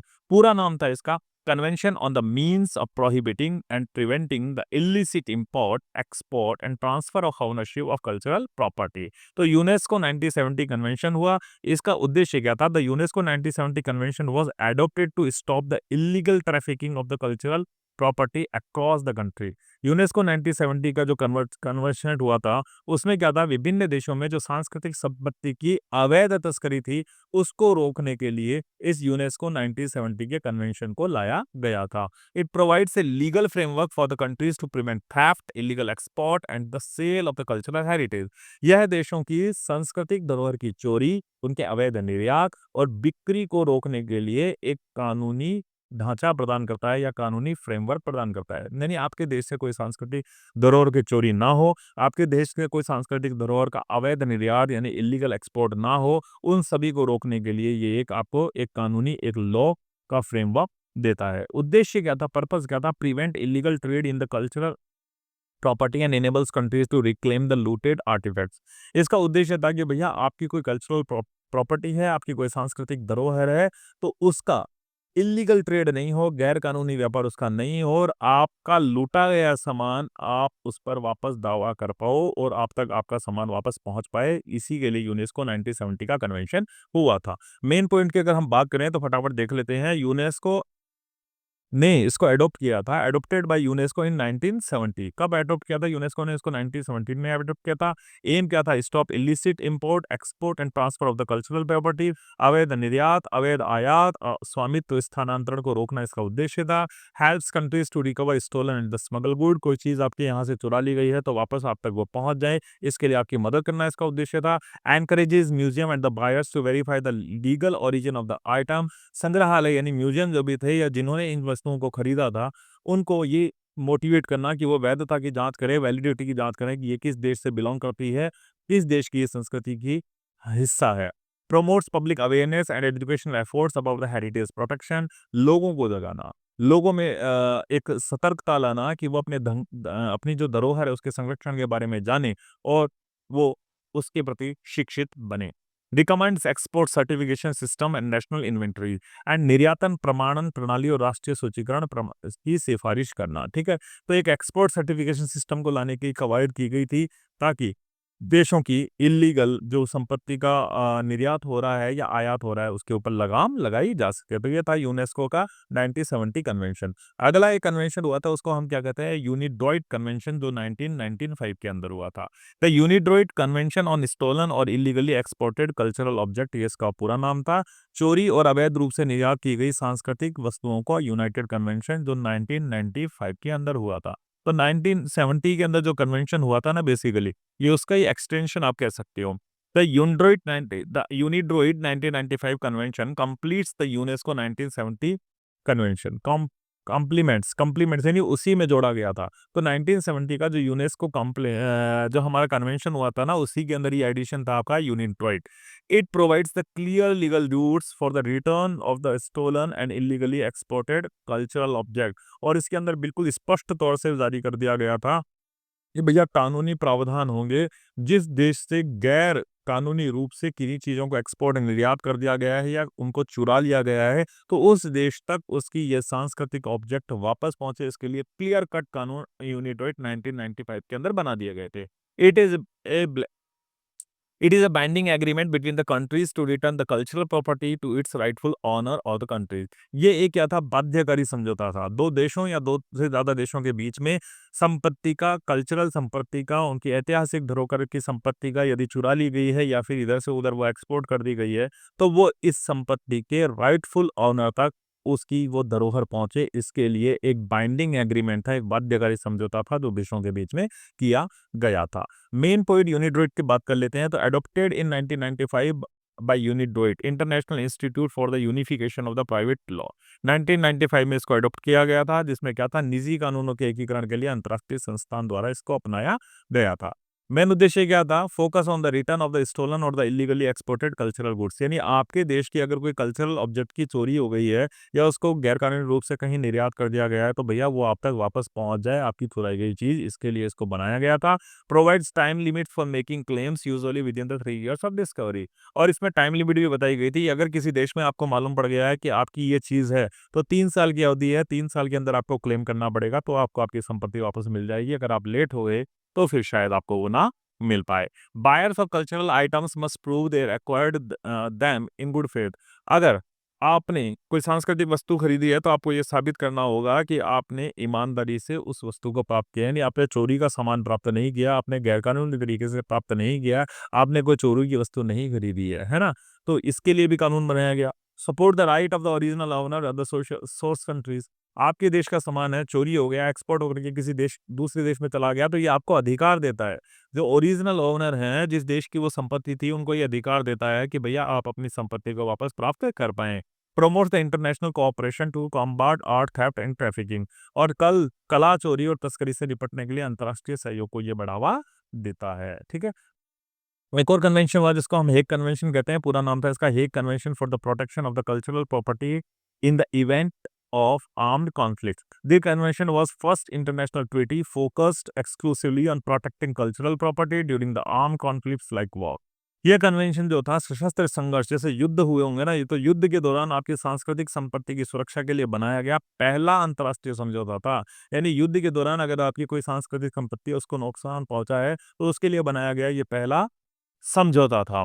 It was adapted by UNESCO in 1954। UNESCO ने इसको 1954 में अपनाया after the massive destruction of the cultural heritage during the second world war. क्यों? क्योंकि सेकेंड वर्ल्ड वॉर के अंदर बहुत सारी हमारी सांस्कृतिक धरोहर जो थी नष्ट हो चुकी थी बहुत से देशों की, इसीलिए इस कानून को लाया गया था। हेग कन्वेंशन का यही उद्देश्य था कि आर्म्ड कॉन्फ्लिक्ट हो जाए तो उसके दौरान आपकी जो हेरिटेज है उनको किस तरीके से प्रोटेक्ट किया जाए। मेन पॉइंट फटाफट इसकी बात कर लेते हैं। तो ये फर्स्ट इंटरनेशनल ट्रीटी थी for cultural protection during the war. War के दौरान अगर कोई नुकसान हो जाता है तो उसको प्रोटेक्ट करने के लिए ये पहली जो थी ट्रीटी थी, international treaty adopted in 1954 by UNESCO after the world war second. World war second के बाद यूनेस्को ने इसको 1954 में अपनाया था। Protect the monument, museum, libraries and the religious site during conflict. झगड़ों के दौरान, युद्ध के दौरान आपके मोन्यूमेंट को प्रोटेक्ट करना, आपके म्यूजियम को प्रोटेक्ट करना, आपके पुस्तकालयों को प्रोटेक्ट करना और आपके रिलीजियस यानी धार्मिक स्थलों को प्रोटेक्ट करना इसका मुख्य उद्देश्य था। Introduce the blue shield symbol to mark the protest site. और किसको? ब्लू शील्ड सिंबल, एक ब्लू शील्ड सिंबल लगाया जाता था, नीला ढाल लगा दिया जाता था तो दूसरे देशों को पता रहता था कि भैया ये कोई ऐतिहासिक धरोहर है, इसको नुकसान नहीं पहुंचाना है। तो इस तरीके का एक नया तरीका इजाद किया गया था। Countries must protect cultural property even during the peace time. अगर आप शांति का समय भी है तो भी आपको अपनी संस्कृति और संपत्तियों की रक्षा करनी ही चाहिए, ऐसा भी संदेश इसमें दिया गया। Sets rules for the military occupation and prohibits using the cultural sites for all year. और मिलिट्री के ऊपर बैन लगाया गया। मिलिट्री जिस तरीके से काम करती है उसके ऊपर बैन लगाया गया कि भैया किसी भी देश की सांस्कृतिक धरोहर को आप नुकसान नहीं पहुंचाओगे, उनको चिन्हित कर लो और वहां पर आपको कभी भी हमला नहीं करना है। Establishes accountability for those who violate the treaty. और इसमें अकाउंटेबिलिटी को निर्धारित किया गया कि भैया अगर जो संधियों को तोड़ेगा तो उसके खिलाफ एक्शन भी लिया जाएगा, इसलिए देश के प्रति जिम्मेदारी को भी तय किया गया। कुछ नेशनल एक्ट भी बनाए गए। इंटरनेशनल की बात कर लिया, अब नेशनल एक्ट पे देख लेते हैं। The antiquities and the art treasure act 1972। 1972 के अंदर एक्ट आया। This act was passed by the Indian government in 1972 to regulate the export, sale and possession of the antiquities and the art treasure. यह अधिनियम जो आया था 1972 में भारत सरकार के द्वारा लाया गया था ताकि जो हमारे पुरावशेष हैं, जो हमारे एंशियंट आइटम हैं या हमारे एंशियंट आर्टिफैक्ट्स हैं, हमारे आर्ट का ट्रेजर हैं, उनका निर्यात, उनकी बिक्री और उनका जो ऑनरशिप है उसको नियंत्रित किया जा सके। इसका उद्देश्य क्या था? इसका उद्देश्य यह है कि भारतीय सांस्कृतिक विरासत का संरक्षण और कीमती वस्तुओं की अवैध तस्करी को रोकना। तो हमने राष्ट्रीय लेवल पर भी कुछ कानून बनाए थे जिनमें से पहला एक्ट कौन सा था? The antiquities and the art treasure act 1972, जिसके अंदर हमारी चीजें जो थी, हमारी सांस्कृतिक धरोहर जो थी, उनका गैरकानूनी रूप से एक्सपोर्ट नहीं हो, सेल नहीं हो या फिर उन पर हमारा अधिकार बना रहे, इन चीजों को लेकर के एक कानून बनाया गया था ताकि भारतीय जो हेरिटेज है, भारतीय सांस्कृतिक धरोहर जो है उनको प्रिजर्व किया जा सके और गैर कानूनी जितनी भी गतिविधियां चल रही है उन सब पर बैन लगाया जा सके। पर्पस क्या था? Regulates export and the trade off the antiquities and art object, prevent smuggling. Smuggling को प्रिवेंट करना, इलीगल एक्टिविटीज को प्रमोट करना, लीगल प्रोटेक्ट प्रोसेस को बताना। ठीक है, ये सारे इसके उद्देश्य थे। मेन पॉइंट की बात थोड़ी सी कर लेते हैं। 1972 में गवर्नमेंट ऑफ इंडिया ने इसको लागू किया। Regulate export in the trade off the enquiry item over 100 years old. क्या करता है? ऐसी वस्तुओं के निर्यात और व्यापार को नियंत्रित करता है 100 वर्षों से जो अधिक पुरानी है। तो 100 वर्षों से पुरानी चीजों के ऊपर आप कोई भी चीज इसी तरीके से नहीं कर सकते। Requires registration and antiquities with archaeological survey of India. तो एआई से आपको क्या करना पड़ेगा? पंजीकरण कराना, रजिस्ट्रेशन कराना आपके लिए जरूरी है। Prevent smuggling and illegal sale of the art treasure. कलात्मक नमूने कोई भी आपके देश के हैं, यानी किसी भी प्रकार का कलात्मक खजाना आपके यहाँ कोई मौजूद है तो भैया इलीगल ना तो उसको स्मगल करोगे ना ही उसकी सेल करोगे। Only authorised person can export art objects after proper certification. किसी को बेचना है तो प्रॉपर सर्टिफिकेशन, उसको सर्टिफिकेट दिया जाएगा बेचने के लिए और वो उसके बाद ही किसी भी कला के नमूने को जो 100 वर्ष से पुराना होगा उसको बेच पाएगा। Promotes legal ownership and preservation of India's cultural object. Promote करता है लीगल ऑनरशिप को और इंडिया के कल्चरल ऑब्जेक्ट की प्रिजर्वेशन को। ठीक है, दूसरा एक और कानून बनाया गया, the ancient moment of the archaeological site and remains act 1958। प्राचीन स्मारक और पुरातात्विक स्थलों और अवशेषों का अधिनियम 1958 में जो बनाया गया था। This act was enacted by government of India in 1958 to protect and preserve the ancient monuments, archaeological sites and remains of the historical importance. जो आर्कियोलॉजिकल साइट थी, जो एंशिएंट मोमेंट्स थे, जो remains of the historical importance, जो ऐतिहासिक स्थलों के अवशेष थे, उनको प्रोटेक्ट करने के लिए 1958 में गवर्नमेंट ऑफ इंडिया ने एक एक्ट बनाया था ताकि आर्कियोलॉजिकल साइट्स को, पुराने मॉन्यूमेंट्स को और पुराने ऐतिहासिक स्थलों को प्रिजर्व किया जा सके। It also defines the protected areas and regulated constructed near such site. इसमें पूरी तरीके से परिभाषित किया गया था कि भैया ये प्रोटेक्टेड एरियाज हैं और इनके आसपास अगर कोई कंस्ट्रक्शन होता है तो उसको क्या किया जाए, नियंत्रित किया जाए। It provides for preservation of ancient and historical moments and archaeological site. उद्देश्य सिर्फ और सिर्फ एक था कि प्रिजर्वेशन हो एंशिएंट और हिस्टोरिकल साइट्स का। मेन पॉइंट की बात कर लेते हैं थोड़ी सी। 1958 के अंदर इसको रेगुलेट किया गया, एनफोर्स किया गया, लागू किया गया। ऐसे स्मारकों पर लागू होता है जो 100 वर्ष से अधिक पुराने हैं और जिनका ऐतिहासिक, पुरातात्विक या फिर कलात्मक महत्व रखता हुआ। ये ऐसे स्मारकों को संरक्षित संरक्षित स्मारक ये घोषित करता है। संरक्षित स्मारकों के 100 मीटर के भीतर में किसी भी प्रकार के निर्माण पर रोक पूरी तरीके से लगाई गई है और भारतीय पुरातत्व सर्वेक्षण यानी एएसआई के माध्यम से मरम्मत, पुनर्निर्माण और खुदाई को यह नियंत्रित करता है। अधिनियम का उल्लंघन करने पर आप पे जुर्माना भी लगाया जा सकता है। फिर तीसरा एक्ट आया जिसको हम कहते हैं इंडियन ट्रेजर ट्रोव एक्ट 1878, भारतीय गुप्त धन अधिनियम जिसको 1878 कहते हैं। This act was enacted by British government in 1878। तो ये ब्रिटिश गवर्नमेंट लेकर के आई थी। कब लेकर के आई थी? 1878 के अंदर ये ब्रिटिश गवर्नमेंट के द्वारा लाया गया था। और क्यों लाया गया था? To regulate the discovery of the Indian treasure. उस समय हिडन ट्रेजर जो भी छुपा हुआ खजाना मिलता था ना, उसको नियंत्रित करने के लिए ब्रिटिश गवर्नमेंट 1878 के अंदर एक अधिनियम लेकर के आई थी जिसको हम इंडियन ट्रेजर ट्रोव एक्ट कहते हैं। इन्हें भारतीय गुप्त धन अधिनियम 1978 कहा जाता है। Its main purpose was to ensure that the valuable archaeological finds were reported to the government and not kept secretly or sold illegally। यानी धरती के नीचे से अगर आपको कुछ मिल गया है जो ऐतिहासिक महत्व का है तो आप उसको अपने पास नहीं रख सकते, ना ही आप उसको गैरकानूनी रूप से बेच सकते, बल्कि आपकी जिम्मेदारी ये है कि आप जाकर के गवर्नमेंट को बताएं कि इस तरीके की कोई चीज आपको खुदाई के अंदर प्राप्त हुई है। तो अंग्रेज लोग इस कानून को लेके आए थे 1878 के अंदर। मेन पॉइंट की बात कर लेते हैं तो 1878 के अंदर ये लागू हुआ। 10 रुपए या उससे अधिक मूल्य की अगर कोई चीज मिलती है तो उसके ऊपर ये लागू होता है। खजाना पाने वाला सबसे पहले जाकर के गवर्नमेंट को इसकी सूचना देगा। सरकार का ही उसके ऊपर हक होगा। यदि कोई इसका मालिक नहीं मिलता तो सरकार उस खजाने को अपने अधिकार में ले लेगी या फिर उसका बंटवारा भी कर सकती है। और अगर आपने किसी भी प्रकार की कोई सूचना गवर्नमेंट को नहीं दी तो आपके खिलाफ कोई भी कानूनी एक्शन लिया जा सकता है। एक है फॉरेस्ट राइट एक्ट, वन अधिकार नियम। The Forest Right Act 2006 recognizes the right of forest-dwelling communities, especially scheduled tribes and the other tribal forest dwellers, to live in, use, protect forest land where they have traditionally lived। तो one अधिकार नियम आया था 2006 के अंदर और खासकर किन के लिए था? ये वनवासियों के लिए था, जंगल में रहने वाले लोगों के लिए था, ताकि उनको अपने राइट मिल सके। वर्षों से जो जंगल में रह रहे थे, विशेषकर जो अनुसूचित जनजातियां थे या फिर वन्य समुदाय के जो लोग थे, उनके लिए इस कानून को बनाया गया था। इसमें आदिवासी समुदायों के पारंपरिक अधिकारों को यह मान्यता देता है। मेन इसके पॉइंट की अगर हम बात करें तो ये लोगों के रहने, खेती और जीविका के लिए वन भूमि के अधिकार की मान्यता दे रहा है। यानी सैकड़ों वर्षों से जो लोग जंगल में ही रह रहे हैं तो जंगल पे उनका अधिकार है। उन जनजातियों को पारंपरिक वनवासियों पर लागू होता है जो पीढ़ियों से जंगल में रह रहे हैं। वन उत्पादन, लकड़ी, फल, शहद आदि को इकट्ठा करने और उपयोग करने और बेचने का अधिकार ये उन वनवासियों को देता है। समुदाय को वन संसाधनों, प्रबंध और संरक्षण का अधिकार ये उन वनवासियों को देता है। ग्राम सभा को दावों की जांच और सिफारिश करने का ये अधिकार देता है और बिना वैध प्रक्रिया के गांव वालों को, जो जंगल में रह रहे हैं, उनको वहां से बेदखल नहीं किया जा सकता। इस बात की भी गारंटी ये एक्ट आपको देता है। एंटीक्विटी स्मगलिंग एंड रिपेट्रिएशन, विशेषों की तस्करी और प्रत्यावर्तन, एक छोटा सा टॉपिक ये भी दिया गया है। तो antiquity smuggling refers to the illegal excavation, theft and export of the cultural artefacts. आपके सांस्कृतिक धरोहर कोई भी है या सांस्कृतिक वस्तुएं कोई भी है, अगर उनका गैरकानूनी रूप से निर्यात होता है, एक्सपोर्ट होता है या उनको चुरा लिया जाता है या गैर कानूनी रूप से उनकी तस्करी होती है, तो इसी को हम क्या कहते हैं? एंटीक्विटी स्मगलिंग कहते हैं। यानी प्राचीन चीजों की स्मगलिंग करना, प्राचीन चीजों की तस्करी करना, इसको कहा जाता है। These items are often sold on the black market। इसको ब्लैक मार्केट में बेचा जाता है and and up in A private collection at the foreign museum. ठीक है, तो ऐसी वस्तुएं काले बाजार में बेची जाती है या फिर विदेशों या संग्रहालयों में या निजी संग्रहालयों में इनको पहुंचाया जाता है।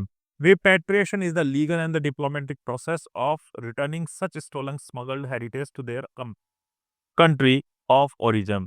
अब रिपेट्रिएशन का अर्थ क्या है? रिपेट्रिएशन का मतलब ये है कि भैया आपके यहाँ से आपके देश से कोई वस्तु चोरी हो गई और चोरी होकर के या स्मगल होकर के वो दूसरे देश में पहुंच गई या दूसरे देश के म्यूजियम में पहुंच गई या किसी ने प्राइवेटली उसको अपने कलेक्शन के अंदर रख लिया। तो रिपेट्रिएशन क्या करेगा? रिपेट्रिएशन एक लीगल और डिप्लोमेटिक प्रोसेस है, यानी एक कानूनी और एक कूटनीतिक प्रोसेस है कि आपकी चुराई हुई चीजें या वो स्मगल हुई हुई आपकी धरोहर है आपके देश में वापस पहुंच जाए, क्योंकि वो आपके देश की ही थी। तो इसके लिए रिपेट्रिएशन अपनी भूमिका निभाता है कि किसी देश को उसकी सांस्कृतिक धरोहर वापस मिल पाए। की पॉइंट्स क्या है? मोटिव क्या है? High international demand and the financial values. अब ये होती क्यों है? चोरी क्यों होती है चीजों की? क्योंकि इसकी हाई इंटरनेशनल डिमांड है, इसके लिए चोरी होती है। परिणाम क्या है? Loss of the national heritage. अब आपके यहाँ से स्मगल हो गई कोई चोरी चीज, है ना, वो आपके लिए ऐतिहासिक महत्व की, तो आपका लॉस हो गया नेशनल हेरिटेज का, हिस्टोरिकल कंटेक्स्ट का और कल्चरल आइडेंटिटी का, ये आपके लिए लॉस हो गया। रिपेट्रिएशन के एग्जांपल आप देख सकते हो कि रिपेट्रिएशन कैसे हुआ। रिपेट्रिएशन ये आपके देश की चीज आपके देश में वापस लेकर के आना। The return of Nataraja statue from the UK to India. आपका नटराज स्टेचू जो ऐतिहासिक बड़ा महत्व रहता है, जिसका शिव का तांडव करता हुआ रूप आपको दिखाई देता है, जो चोला डिनेस्टी से बिलोंग करता है, आप यूके से उसको वापस लेकर के आए, किसके कारण? इस रिपेट्रिएशन के कारण। And the restitution of the ancient idols by the US to the Indian in recent year. और हाल ही में अमेरिका से भारत की प्राचीन मूर्तियों की जो वापसी हुई है, वो भी रिपेट्रिएशन का ही एग्जाम्पल है। एफर्ट्स का कौन से किए गए?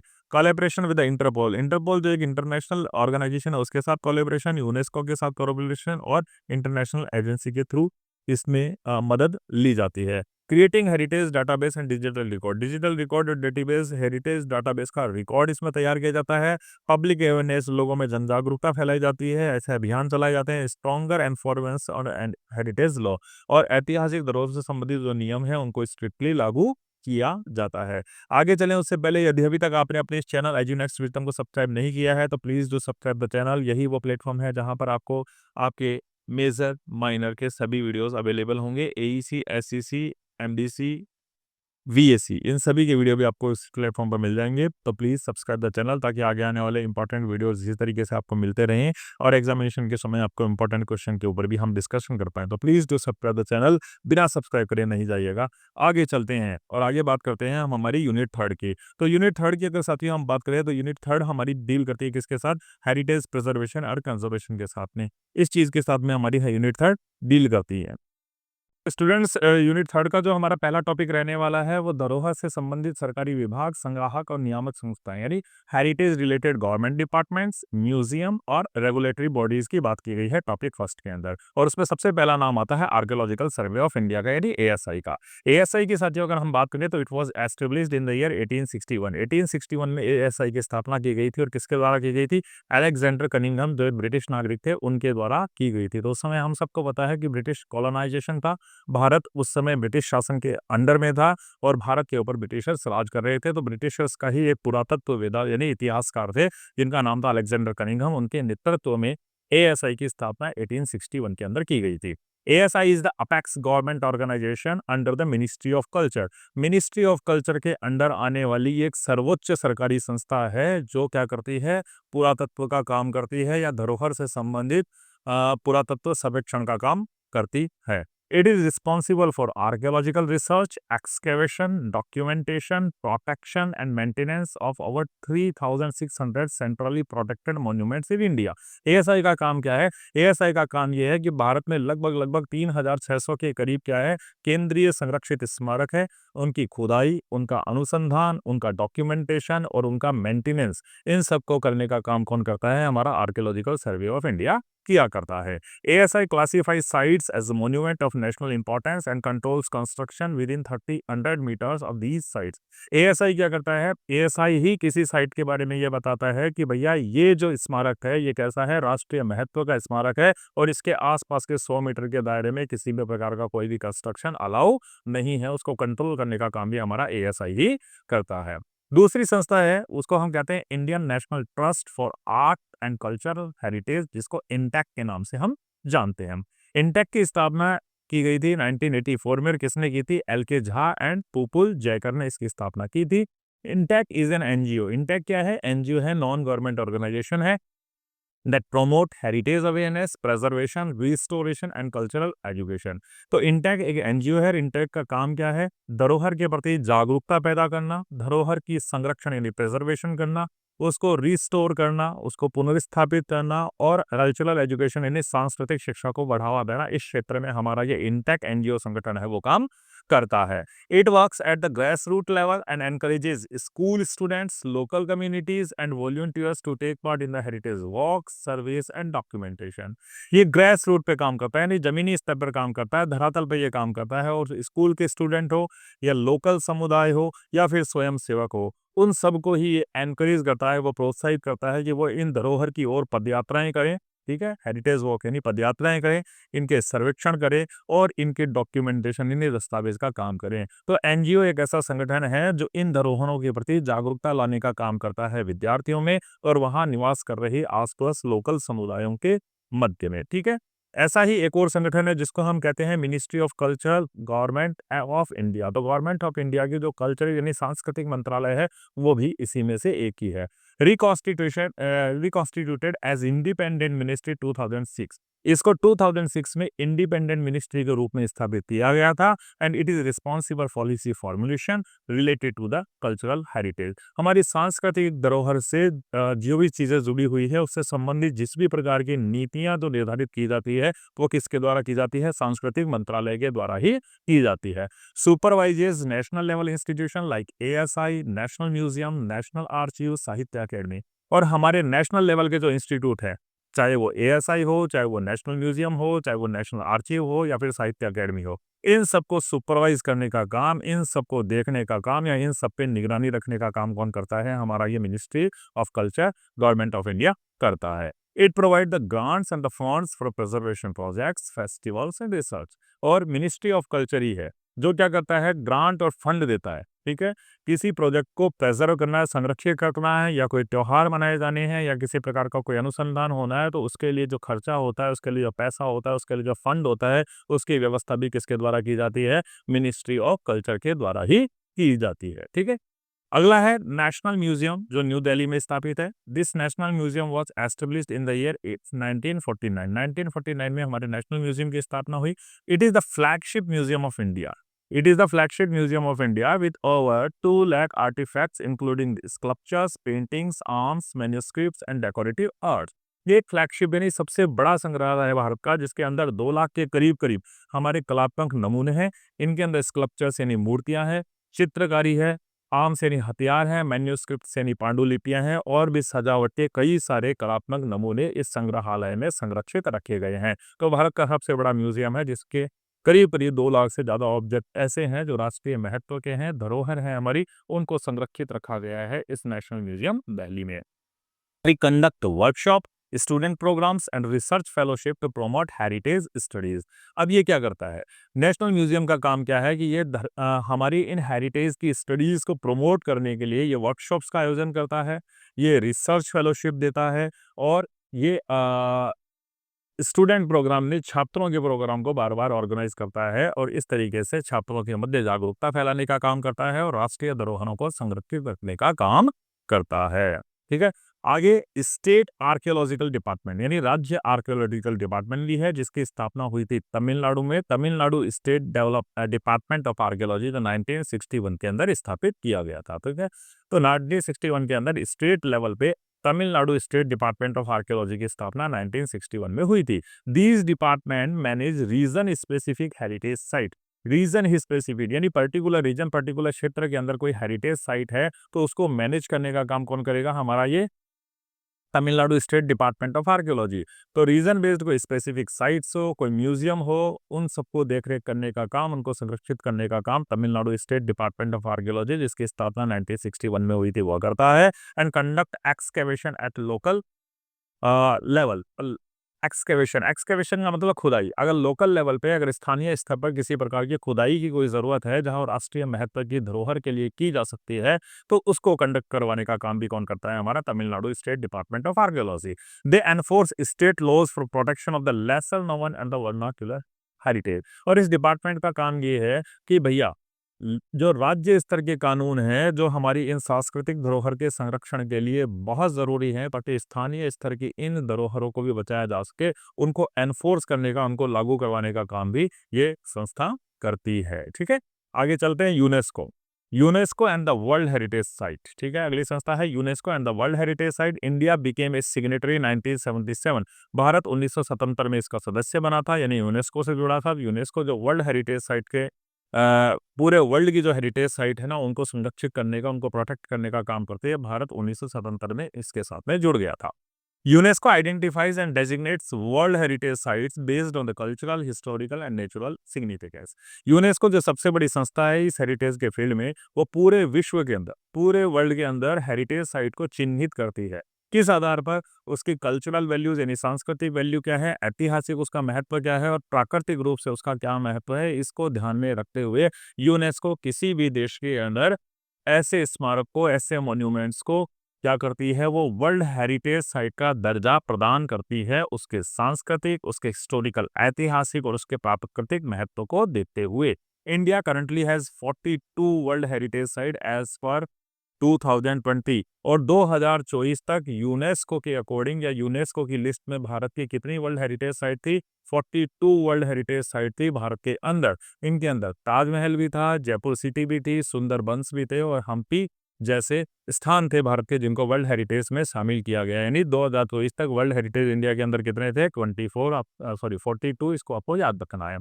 These sites receive global funding and international recognition. और क्योंकि यूनेस्को ने इनको क्या घोषित किया था, यूनेस्को ने इनको वर्ल्ड हेरिटेज साइट्स घोषित किया था, इसीलिए अंतर्राष्ट्रीय स्तर पर इनको ग्लोबल फंडिंग भी मिलती है और इंटरनेशनल रिकॉग्निशन यानी अंतर्राष्ट्रीय स्तर पर इनको पहचान भी मिलती है। तो भारत की जो 42 वर्ल्ड हेरिटेज साइट है, इनको ग्लोबल लेवल पे क्या मिला है? रिकॉग्निशन मिली है, पहचान भी मिली है, जब से इनको वर्ल्ड हेरिटेज साइट में शामिल कर दिया गया है यूनेस्को के द्वारा। अगला टॉपिक है कंजर्वेशन इनिशिएटिव, कि हमने प्रोटेक्ट करने के, हमने संरक्षण के कौन कौन सी पहल उठाई है, उनके बारे में थोड़ी सी बात कर लेते हैं। तो संरक्षित करने के लिए, प्रोटेक्ट करने के लिए इस वर्ल्ड हेरिटेज को, इस हेरिटेज को, हमारी हेरिटेज को प्रोटेक्ट करने के लिए कुछ हमने कदम उठाए हैं। उनमें से एक है ancient monuments and archaeological site and remain act 1958। 1958 के अंदर एक एक्ट लागू किया गया था जिसको हम ancient monuments and archaeological site and remain act 1958 के नाम से जानते हैं। This law prohibit damage, alteration and encroachment of monument older than 100 years। अगर 100 वर्ष से अधिक कोई पुराना स्मारक है तो उसको किसी प्रकार का कोई नुकसान ना पहुंचे, किसी प्रकार का ऑल्ट्रेशन यानी उसमें कोई परिवर्तन नहीं हो और उसका किसी प्रकार से एनक्रोचमेंट यानी अतिक्रमण नहीं हो, उसको प्रतिबंधित करने का काम कौन करता है? हमारा ये एक्ट करता है, जिसको हम ancient monument and archaeological site and remain act 1958 के नाम से जानते हैं। Establishes protect zone of 100 metre prohibited and 200 metre regulated around the monument। और ऐसे राष्ट्रीय महत्व के कोई भी आपके मॉन्यूमेंट है तो 100 मीटर में तो पूरी तरीके से किसी भी प्रकार के कंस्ट्रक्शन की कोई भी क्या नहीं है, परमिशन नहीं है, और 200 मीटर के अंदर अगर कोई कंस्ट्रक्शन होता है तो उसको रेगुलेट यानी नियंत्रित करने का काम भी हमारा यही एक्ट करता है। इसी एक्ट के माध्यम से उसको नियंत्रित किया जाता है। फिर है अगला हृदय, ठीक है, एक और कंजर्वेशन इनिशिएटिव किया गया जिसको हम कहते हैं हृदय। फुल फॉर्म है इसकी heritage city development and augmentation योजना। 2015 में हमारी ये योजना आई थी। Launched for the holistic development of A heritage site. Holistic development, heritage site यानी हमारा जो धरोहर है, हमारा जो धरोहर वाला स्थान है, उसका भी होलिस्टिक यानी संपूर्ण विकास हो, इसके लिए इस हृदय योजना को लागू किया गया था। संपूर्ण विकास कैसे होगा? उस धरोहर का इंफ्रास्ट्रक्चर, उसका एक्सेस, वहां तक पहुंच, उसका सैनिटेशन, सैनिटेशन का मतलब वहां की स्वच्छता, सिग्नलिंग यानी संगीत, और वहां पर प्रॉपर लाइटिंग की व्यवस्था। तो एक हेरिटेज साइट का भी होलिस्टिक डेवलपमेंट हो, जिसमें उसका इंफ्रास्ट्रक्चर भी आता है, उस स्मारक तक आपकी पहुंच भी आती है, वहां पर आसपास का माहौल स्वच्छ हो, संकेतक वहां पर लगे हुए हों और प्रॉपर लाइटिंग की व्यवस्था हो। इस तरीके की व्यवस्था करने के लिए हृदय योजना लागू की गई थी कब? 2015 के अंदर। Covered cities include Varanasi, Mathura, Dwarka और अजमेर। और हमारे रिलीजियस पॉइंट ऑफ व्यू से जो हमारी इंपॉर्टेंट प्लेसेज है, जैसे वाराणसी हो गया, मथुरा हो गया, द्वारका हो गया, अजमेर हो गया, इन सब सिटीज को इसके अंदर शामिल किया गया था। नेक्स्ट आता है हमारा national mission on monuments and antiquities, जिसको NMMA 2007 के नाम से जानते हैं। तो national mission on monuments and antiquities, इसको 2007 के अंदर लागू किया गया था। It aims to document and digitalise all unprotected monuments and antiquities in India. देखो, बहुत सारे मॉन्यूमेंट, बहुत सारे ऐतिहासिक स्मारक ऐसे हैं जिनका कोई दस्तावेजीकरण यानी डॉक्यूमेंटेशन नहीं हुआ है और ना ही वो डिजिटल प्लेटफॉर्म पे आए हैं। तो इस प्रकार के जो अनप्रोटेक्टेड मॉन्यूमेंट हैं, जिनका संरक्षण अभी तक नहीं किया जा सकता है, ऐसे प्राचीनतम या पुरातन कोई भी हमारे यहाँ धरोहर है तो उसका डॉक्यूमेंटेशन करने के लिए और उसका डिजिटल रिकॉर्ड रखने के लिए इस मिशन एनएनएमए को लागू किया गया था। मेक से नेशनल रजिस्टर, इसका काम क्या है, एक नेशनल रजिस्टर को ये बनाता है and support community engagement in conservation. और जो आपका लोकल समुदाय है उनको क्या करता है, वो कंजर्वेशन यानी संरक्षण के लिए सहायता प्रदान करता है कि जो लोकल समुदाय है वो ऐसी हेरिटेज साइट का, ऐसे धरोहरों का संरक्षण करे, उसके लिए उनको सहायता प्रदान करने का काम भी हमारा एनएमएमए करता है। ठीक है, नेक्स्ट हमारी आया था एडोप्ट ए हेरिटेज स्कीम 2017। ठीक है, 2017 में एक स्कीम गवर्नमेंट के द्वारा लाई गई, उसको हम कहते हैं एडोप्ट ए हेरिटेज स्कीम।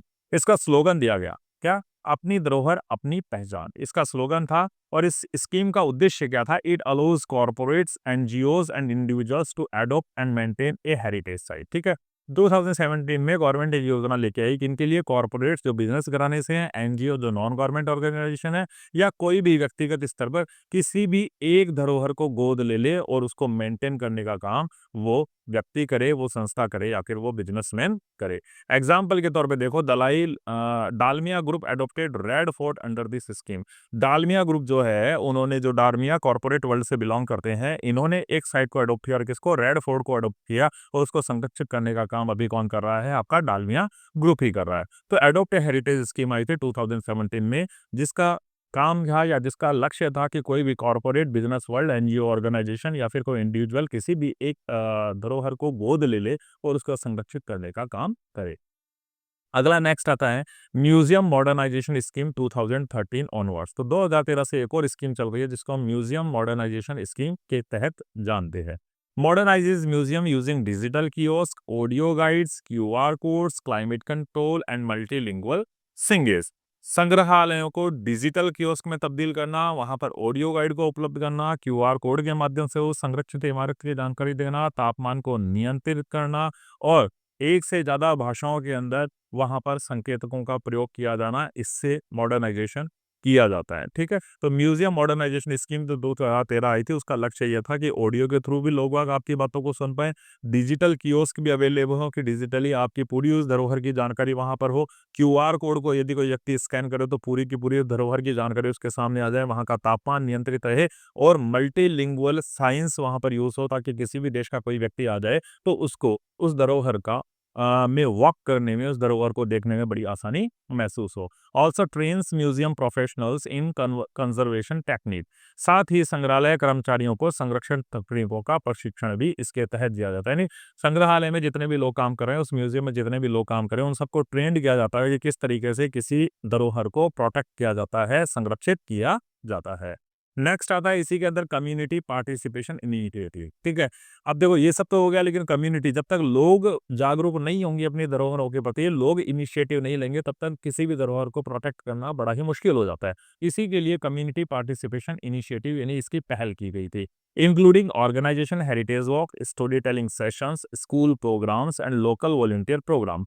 अब लोग अपनी कम्युनिटी किस तरीके से धरोहरों के प्रति जागरूक हो, तो इसके लिए धरोहरों की क्या की गई, हेरिटेज वॉक, पद यात्राएं की गई, स्कूलों में कार्यक्रम रखाए गए, स्टोरी टेलिंग यानी कहानियों के सेशंस हुए, और लोकल वॉलंटियर प्रोग्राम यानी स्थानीय स्तर पर स्वयं सेवकों के माध्यम से अभियान चला गए, ताकि कम्युनिटी जो है अपनी धरोहरों के प्रति जागरूक हो पाए। Helps in sustainable preservation with people's emotional and the cultural involvement. ये लोगों की भावनात्मक और सांस्कृतिक भागीदारी के साथ सतत संरक्षण में भी सहायता करता है। तो लोग इसमें पार्टिसिपेशन भी करते हैं, लोग इमोशनली अपनी धरोहर से जुड़ते हैं, लोग सांस्कृतिक रूप से अपनी धरोहर से जुड़ते हैं, और एक लगातार संरक्षण का काम लोगों के माध्यम से इस तरीके से किया जाता है। ठीक है, ये यूनिट 3 हमारी यहाँ पर आकर ये खत्म होती है। उसके बाद आती है हमारी यूनिट 4, और यूनिट 4 के अंदर बात की गई है हेरिटेज इंटरप्रिटेशन की। ठीक है, हेरिटेज की व्याख्या की गई है, मॉडर्निटी और पार्टिसिपेटरी हेरिटेज, इनकी बात की गई है। तो इनके बारे में एक एक करके हम थोड़ा सा जान लेते हैं। तो सबसे पहला पॉइंट जो आता है वो आता है हेरिटेज, मॉडर्निटी एंड मेमोरी, विरासत, आधुनिकता और स्मृति। हेरिटेज का मीनिंग क्या है, हमने सबसे पहली यूनिट में इसके ऊपर डिस्कशन कर लिया था कि हेरिटेज के अंदर टेंजिबल, जिसको हम देख सकते हैं, स्पर्श कर सकते हैं, जैसे मोन्यूमेंट और कलात्मक नमूने हो गए, एंड इनटेंजिबल, जिसमें ट्रेडिशंस, हमारी परंपराएं हो गई, हमारे बिलीव्स हो गए, हमारे फेस्टिवल्स हो गए, aspect of culture pass from one generation to another. हमारे पूर्वजों से हमें जो भी संस्कार मिले हैं, हमारी परंपरा हो, हमारे विश्वास हो, हमारे त्योहार हो, हमारे कपड़े हो, हमारा खाना हो, या फिर हमारे कोई ऐतिहासिक मॉन्यूमेंट स्मारक हो या कलात्मक नमूने हो या कलात्मक चित्रकारी हो, इन सभी को हम किसमें शामिल करते हैं? हेरिटेज यानी धरोहर के अंदर इसको शामिल किया जाता है। मॉडर्निटी एंड इट्स चैलेंजेस, आधुनिकता और आधुनिकता के साथ हमारे सामने क्या चुनौतियां आ रही है, थोड़ी सी उसकी बात कर लेते हैं। Urbanisation, industrialisation and infrastructure development often conflict with the heritage conversation. ठीक है, पुरानी धरोहरों को हमें संरक्षित रखना है, लेकिन इसमें सबसे बड़ी बात क्या है भैया? एक तो शहरीकरण बढ़ता जा रहा है, अर्बनाइजेशन होता जा रहा है, इंडस्ट्रियलाइजेशन यानी कल कारखाने खुलते जा रहे हैं, बड़ी बड़ी फैक्ट्रीज लग रही है, बड़े बड़े उद्योग लग रहे हैं, तो उनसे निकलने वाला धुआं या उनमें यूज होने वाला जो केमिकल है, that is harming to our heritage. Infrastructure development, ठीक है, इंफ्रास्ट्रक्चर, अब बड़े-बड़े उद्योग लग रहे हैं, अब शहरों का विकास हो रहा है, तो इंफ्रास्ट्रक्चर भी बढ़ेगा, इंफ्रास्ट्रक्चर बढ़ेगा तो उसके लिए स्पेस भी चाहिए, स्पेस भी चाहिए तो हमें जंगलों की कटाई करनी पड़ रही है या हमें शहरों को बढ़ाना पड़ रहा है। तो इस तरीके से ये सारी की सारी चीज़ें जो हैं हमारे कहीं न कहीं हेरिटेज कंज़र्वेशन के मार्ग में क्या मिलती है? बाधा उत्पन्न करती है। तो ये हमारी सबसे बड़ी चुनौती है। Many historical sites are demolished or neglected due to the lack of awareness or priority। देखो, बहुत सारी ऐतिहासिक ऐसे स्थल थे, वो या तो खत्म हो गए हैं या उनको बिल्कुल नज़रअंदाज कर दिया गया है, क्योंकि उनके प्रति ना तो हम जागरूक थे और ना ही हमने उन हेरिटेज साइट्स को कभी प्रायोरिटी यानी प्राथमिकता दी थी। तो ये बहुत चैलेंज है कि हमने कई ऐसे हेरिटेज साइट को लुप्त हो गई हमारे यहाँ से, जिसको हमने कभी प्राथमिकता ही दी नहीं दी या जिनको हमने बिल्कुल नज़रअंदाज ही कर दिया था। Role of memory in heritage, स्मृति की क्या भूमिका हो सकती है? कल्चरल मेमोरी होती है, collective memory of A group और सोसाइटी। ठीक है, helps define what is remembered and preserved. एक सांस्कृतिक स्मृति होती है, समूह के रूप में या ग्रुप की स्मृति होती है, वो ये निर्धारित करती है कि हम क्या याद रखें और क्या संरक्षित किया जाए। Oral history, rituals and festivals preserve memories. देखो, आपको जो बोल के इतिहास बताया जाता है, जो बोल के संस्कार किए जाते थे, जो आप त्योहार मनाते थे, ये सभी क्या करते हैं? हमारी स्मृति को संरक्षित करने का काम करते हैं। यानी अगर हम सदियों से एक परंपरा को फॉलो करते हुए आ रहे हैं, वो ओरल ट्रेडिशंस थे जो हमसे एक जनरेशन से दूसरी जनरेशन में पास होते गए, एक संस्कार थे जो एक जनरेशन से दूसरी जनरेशन में पास होते रहे। हमारे फेस्टिवल बरसों से मना रहे हैं और इसीलिए हम आज भी मनाते हुए जा रहे हैं। तो हमारी स्मृति में क्या रहते हैं? हमारी मेमोरी में ये सारे संरक्षित हैं और इसीलिए हम हर साल इन्हें सेलिब्रेट भी करते हैं। हेरिटेज और आइडेंटिटी की थोड़ी-सी बात कर लेते हैं। Heritage shapes individual and collective identity. Heritage क्या कर सकती है? विरासत व्यक्ति और समाज दोनों की पहचान को आकार देती है। Losing heritage can mean losing connection to the cultural roots. अगर आप किसी धरोहर को खोते हैं तो उसका मतलब ठीक वैसा ही है, मानो आपने अपनी संस्कृति की जो जड़ें थी आपकी, उनके साथ आपने अपने संबंधों को काट दिया है या उनसे आप परे हो गए हैं। अगला आता है पार्टिसिपेटरी हेरिटेज, यानी आपकी सहभागिता विरासत। Involves community in managing, preserving and narrating their own heritage. ठीक है, अब देखो, पार्टिसिपेटरी हेरिटेज कहाँ होगी? जिसके अंदर पूरा का पूरा समुदाय इन्वॉल्व होगा। क्यों इन्वॉल्व होगा? उसको मैनेज करने में, उसको संरक्षित करने में, एंड नैरेटिंग देयर ओन हेरिटेज, और अपनी विरासत को खुद बताने के लिए, खुद प्रस्तुत करने के लिए। तो पूरे समाज की जिम्मेदारी है, पूरे समुदाय की जिम्मेदारी है कि वो अपनी विरासत को, अपनी हेरिटेज को मैनेज करे, अपनी हेरिटेज को प्रिजर्व करे, सुरक्षित करे और अपनी हेरिटेज को पास ऑन करे अगली जनरेशन तक। ठीक है, ये आपकी खुद की जिम्मेदारी है।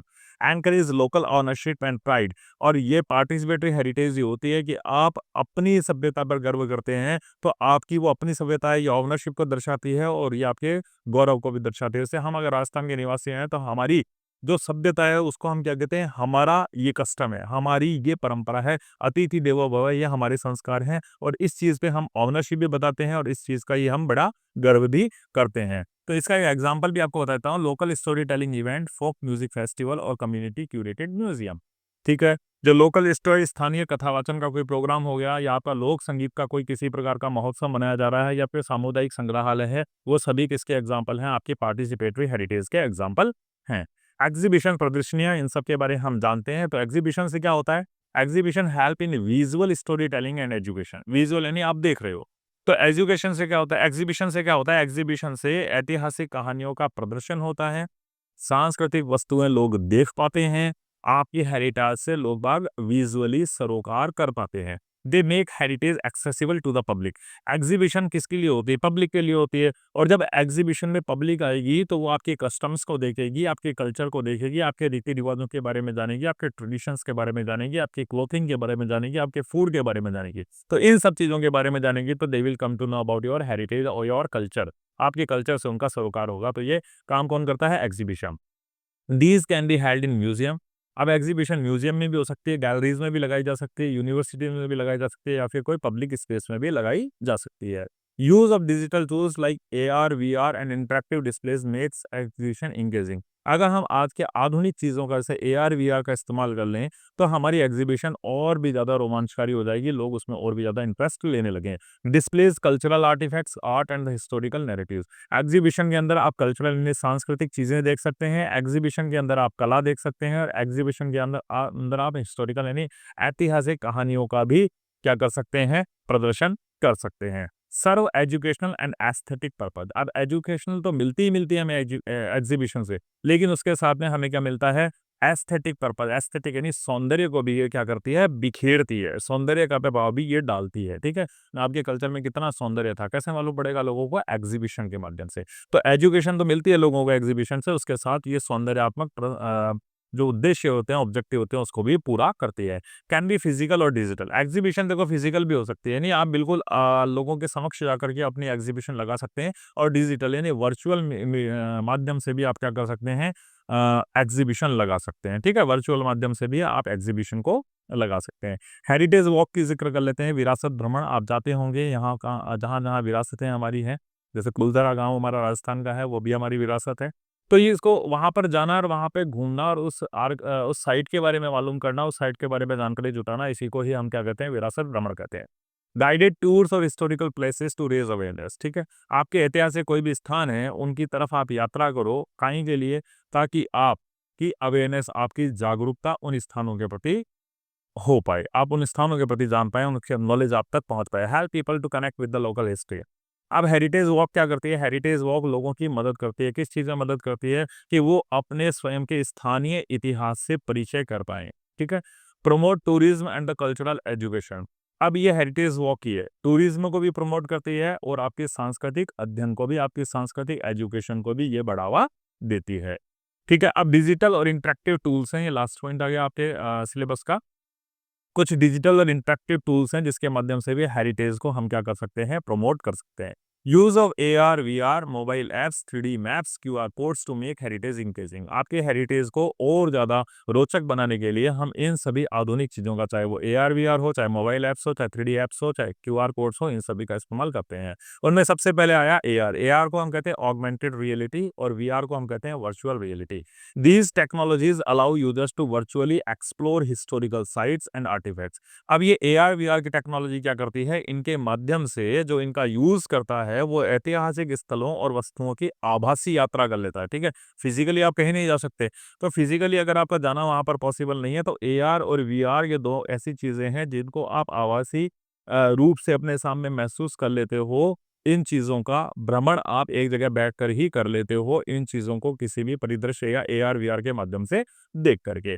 For example, wearing A VR handset. अगर आप एक VR हैंडसेट पहनते हो, वर्चुअल रियलिटी जिसके अंदर आंखों के सामने आपको दिखाई देगी, तो आपको उस धरोहर का वर्चुअल टूर हो जाएगा। आप किसी भी किले का या किसी भी स्मारक का वर्चुअल टूर कर सकते हैं, या आपको आप किसी भी किले में जाएंगे, तो आपको अगर पॉसिबिलिटी नहीं है पूरे किले को घूम पाना, तो वहाँ पे VR की फैसिलिटी अवेलेबल रहती है। आप केवल उसमें बैठ करके देखिए, आपके आंखों के आगे एक स्क्रीन लग जाती है, और पूरे के पूरे किले का दर्शन आपको उस स्क्रीन के अंदर ही हो जाता है। तो ये मॉडर्न टूल्स हैं जिससे एक अवेयरनेस जगाई जा सकती है लोगों के अंदर हेरिटेज साइट्स के प्रति।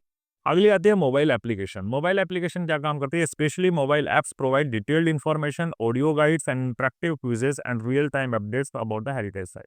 मोबाइल ऐप्स क्या होती है, उन विरासत स्थलों की डिटेल्ड जानकारी देती है, ऑडियो गाइड उपलब्ध कराती है, इंटरेक्टिव क्विज को कंडक्ट करती है, एंड रियल टाइम अपडेट आपको प्रदान करती है। ठीक है, तो इसके थ्रू भी अवेयरनेस को फैलाया जा सकता है हेरिटेज के प्रति।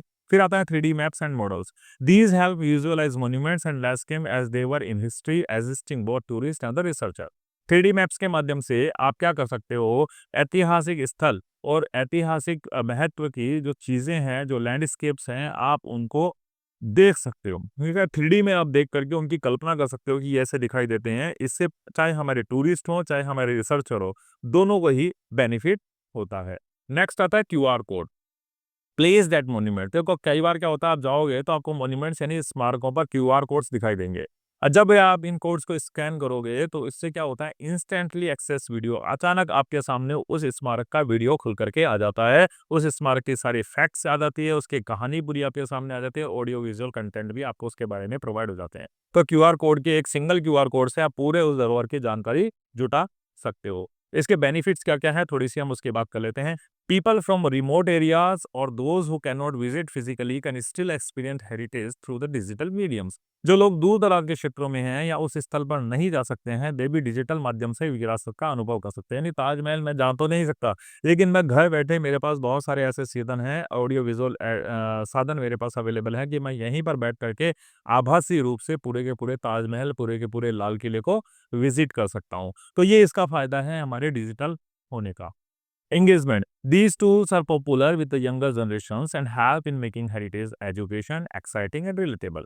अब देखो, आधुनिकता के साथ आप बढ़ोगे तो यंगर जनरेशन में ये टूल बड़े प्रचलित हैं। यंगर जनरेशन इन सबसे बड़ी फैमिलियर है और यंगर जनरेशन अगर इस टूल को यूज़ करेगी और उन हेरिटेज के बारे में जानेगी तो इससे ना केवल उसको एजुकेशन मिलेगी उस हेरिटेज साइट्स के बारे में, बल्कि वो अपने आप को उससे जोड़ भी पाएंगे और उनकी एजुकेशन और ज़्यादा इंटरेस्टिंग भी हो जाएगी। ठीक है, तो यहाँ पे आकर के जो होता है हमारा ये पूरा का पूरा सिलेबस आकर के खत्म होता है। कंप्लीट क्लास है, हर एक टॉपिक को कवर कर दिया गया है, हर एक फैक्ट को कवर कर दिया गया है। इसमें से क्या-क्या इंपॉर्टेंट क्वेश्चंस बन सकते हैं, उनका जल्दी ही एक वीडियो अपलोड कर दिया जाएगा। और इस मैटर को देखने के बाद में मैं नहीं समझता कि आपको कहीं से किसी और मैटर को देखने की आवश्यकता पड़ेगी। जल्दी ही आपको क्वेश्चंस और आंसर्स के जो वीडियो हैं, वो भी इसी चैनल पर अपलोड कर दिए जाएँगे। तो बने रहिए आपके अपने इस चैनल के साथ। लाइक करिए, शेयर करिए, सब्सक्राइब करिए और प्लीज़ कमेंट ज़रूर करिए। और हाँ, सब्सक्राइब करे बिना ना जाइएगा। मिलते हैं जल्दी ही आपसे नेक्स्ट वीडियो में। तब तक के लिए see you, bye bye, take care.